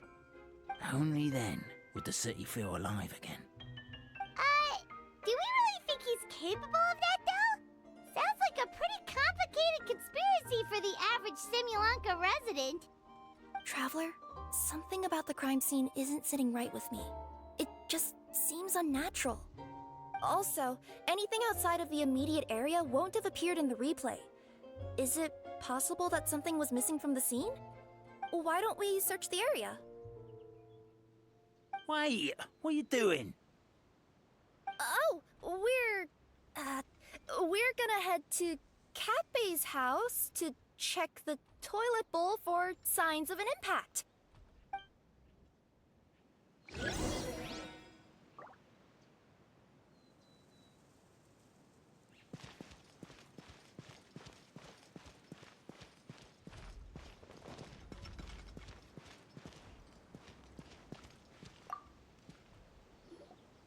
Hello there. Have you seen my spear by any chance? Someone was shouting about a dragon a minute ago, and I instinctively threw it into the sky. Yeah.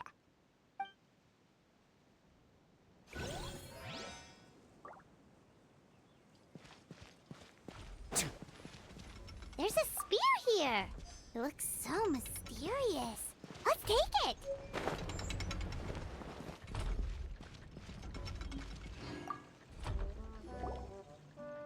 You're You're not from these parts, are you? Just visiting?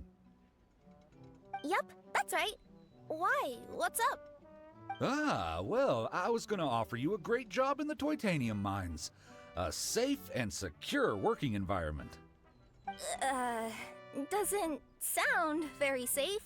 At least not as safe as being a courier. To keep the titanium ore intact, we use specially designed pickaxes that can't cut through it. Even if you struck a person with it, it wouldn't so much as leave a scratch. And in terms of labor intensity, the work has been rated as Class 2 physical labor by a reputable organization. Even cats can do it. I'm not. Never mind. I give up. Welcome to Paimon's world. Mind you, I don't know what happened today, but somehow a pickaxe has gone missing. Maybe one of the giant guards broke it down, so someone took it to perform a rapid resuscitation procedure. Sounds pretty brutal for a first aid technique. Still, a missing pickaxe. Huh. Is it just me, Traveler, or does it seem kinda suspicious?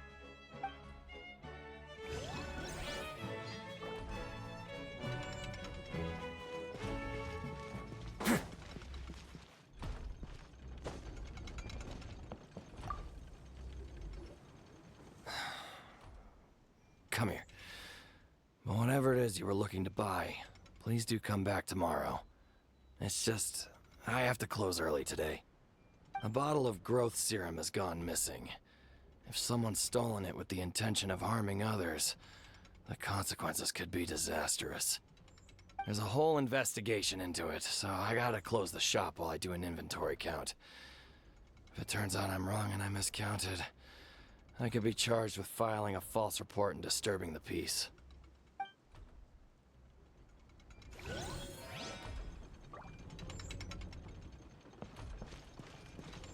There's a strange potion bottle here.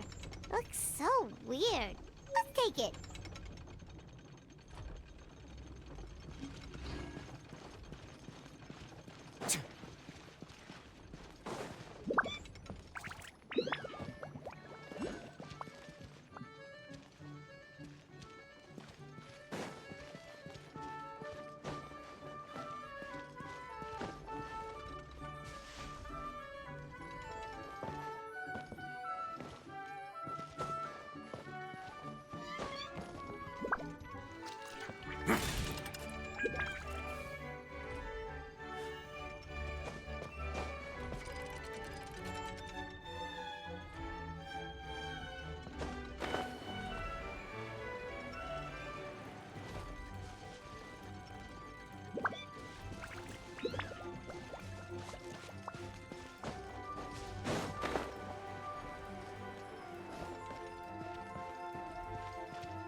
pickaxe? What is it doing all the way down here? There's got... Let's say one of these was the weapon used in the assault. Which one do you think it is?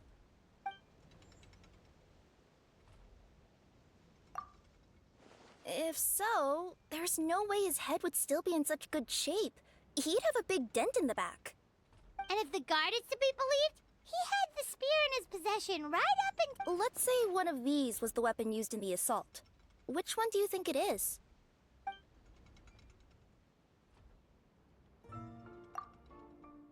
If it was the pickaxe, Cappe sure is lucky it's not still lodged in his head. Actually, you're wrong there, Paimon. The foreman at the mine was just saying, this kind of pickaxe is designed not to damage titanium, so it couldn't cause any superficial damage to residents here. But you could probably knock someone out if you hit them hard enough, and it wouldn't leave a scratch. Let's take this back to the crime scene and replay it one more time. Ah, you're back. How was the toilet at Cappe's house? Toilet? What about it? Yeah, forget that. What's this about? What are you trying to say? We thought the way Cappe fell looked odd, so we searched the area for suspicious items and found this. It could have been deliberately placed out of range of the crime scene so it wouldn't show up when we replayed it. Now we've retrieved it, we were gonna replay it again. You don't mind, do you? Oh, I just remembered I forgot to turn off the clockwork switch in my kitchen. Yeah, I think I'll just, Oh, no, you stay right there.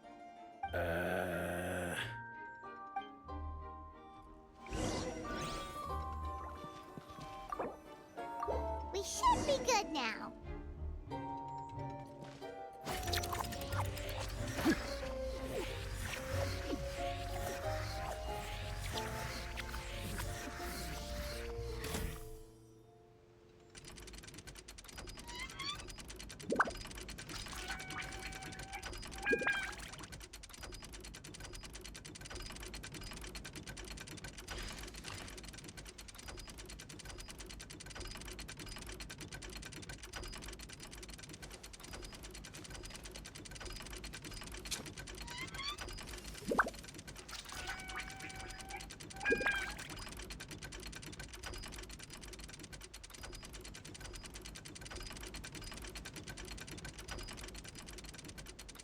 I once considered keeping some pets in my office, but soon gave up on the idea. It's just not right to keep small animals where they won't be able to see the sun. So you're the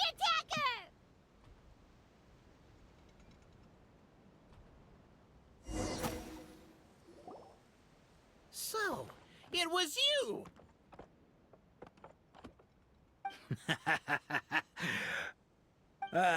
I would congratulate you for cracking the case, but since I did such an abysmal job of covering my tracks, it didn't exactly have your work cut out for you.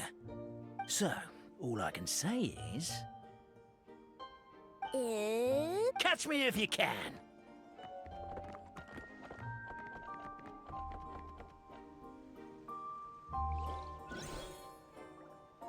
We have a runner! That's it! Let me at him! The would-be Marquis of Carabas dispatched the necromancer boots who ran off in pursuit of the poor little minion.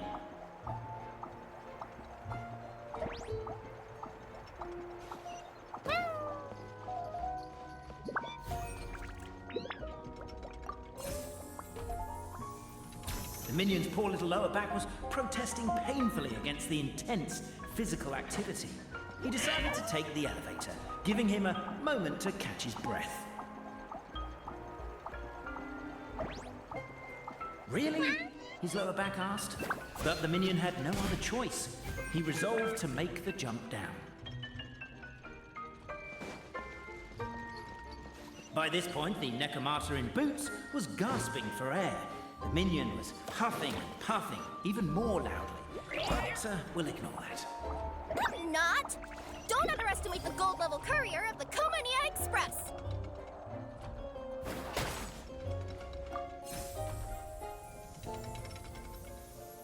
A characteristically catty response from the necromancer. Tell me, what do you hope to gain from bullying me? I get to let off some steam!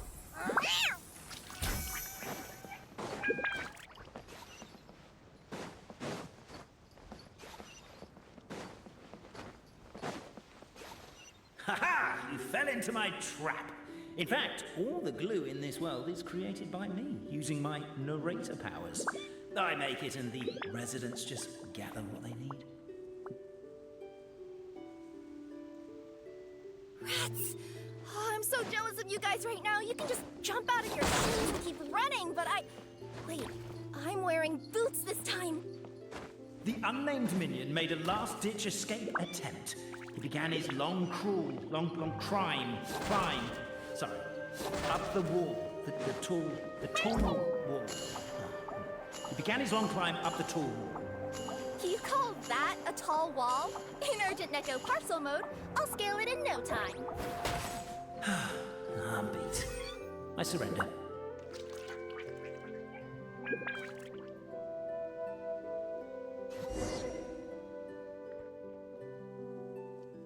You've got nowhere left to run. All right. I confess. That was fast. Getting caught by you here was a backup plan. I don't know if what I've done will make things better or not. Time to come clean. I am the narrator, the one who's been guiding you all this time. Okay, I guess my voice acting skills have some room for improvement. Anyway, I only did what I did because... Why are you suddenly spilling the beans? I poured my heart and soul into all this. I was worried you wouldn't ask. The truth is, I was one of the first conscious beings ever made by the goddess of creation. And I've known for a long time that this whole world is just a fairy tale written by the goddess of fate. I know they say that fairy tales are just made up for kids to read, but I refuse to believe that fairy tales are just fictional stories and nothing more. The reason why Constellation Metropole has 3 origin stories is that the goddess of fate wrote 3 drafts and couldn't decide which one she liked best. Then her cat trod all over them, and they all got crumpled together, so the 3 worlds just sort of folded into one. The goddess of fate was torn between them anyway, since she couldn't decide which ending was best for the dragon or the kids. So when she saw what the cat had done, she simply decided to go with all 3. Who'd have thought? But what does any of this have to do with what you did? You're not a fictional character, so you couldn't hope to understand my sorrow. Honestly, I don't think there's anyone in all of Simulanka who would understand. Every day that I experience, every interaction I have with another person, is it really all just a work of fiction? The only reason the 3 great clans wanted to find out the truth was for the pointless task of electing the supreme clan. I thought that once they'd learned the truth, it might make them curious enough to investigate further. But as it turned out, they just accepted it and carried on living the same old lives. I have to motivate them to keep looking for answers now that they think they've learned the truth. I have to make them uncomfortable with the superficial explanation that they took at face value. And I have to figure out, once and for all, while you real people from the outside world are still here, are we real? Aww. That's my full confession. Time for you to take me back. I'm guessing I'll probably be forced to make a public apology, then sentenced to half a day in solitary confinement. I definitely deserve half a day. Oh, also, pass this message on to Cape Bobarano and Albizzi if you could. The Great Clockwork Key was originally put in place jointly by the ancestors of the 3 clans. If the 3 of them had any ability to cooperate whatsoever, they'd have been able to remove it by themselves. Over all these years, not once have they ever tried removing it together. Oh, my poor child. There's one thing you've been mistaken about this whole time. Ah! Whose voice is that? Detective? Was that you?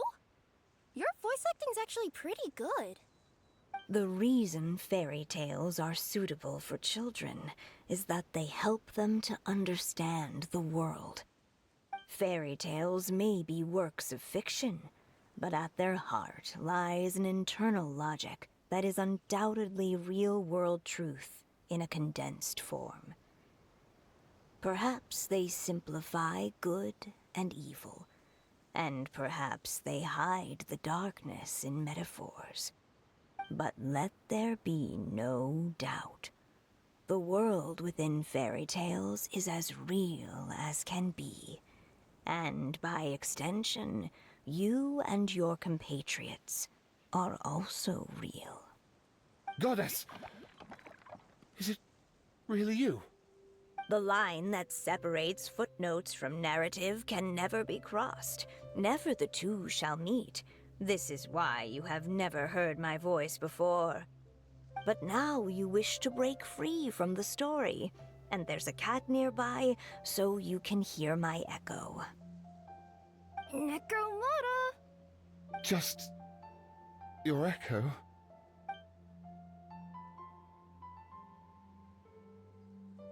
Oh, poor detective. So, we are a part of the real world too.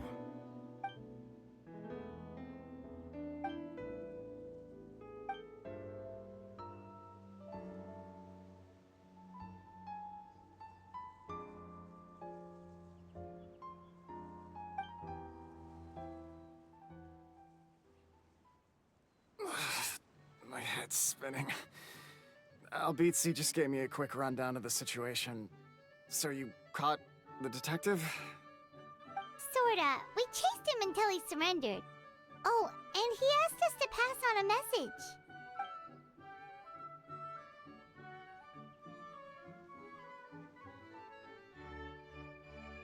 message. Does he really think we didn't try that? 'Cause we did, after 6 months in that place. Ah, that was my bad. I thought it was a stupid idea at the time, so I didn't really exert myself. I also sort of stopped trying after 3 years. You... Never mind. I'm partly to blame as well. On the second attempt, I just hugged the key and pretended like... You guys are so lazy. My granny's neighbor's pet cat has nothing on you, and it spends all day, every day sunbathing. Anyway, you said you heard the voice of the Goddess of Fate at the end? There is a world beyond our own after all. What would you guys say to taking a trip to the outside world sometime? Otherwise, I got bashed in the back of the head for nothing. Depends. Do either of you know how to get there? But yes, I agree we should go. And not invite the detective. But maybe the reason we've never worried about whether we're real or not is that, unlike him, we weren't there to witness the creation of this world. We've never had any reason to doubt if someone ever convinced me that these delightful dimwits, Cape and Albizzi, weren't real. Oh, I'd be devastated.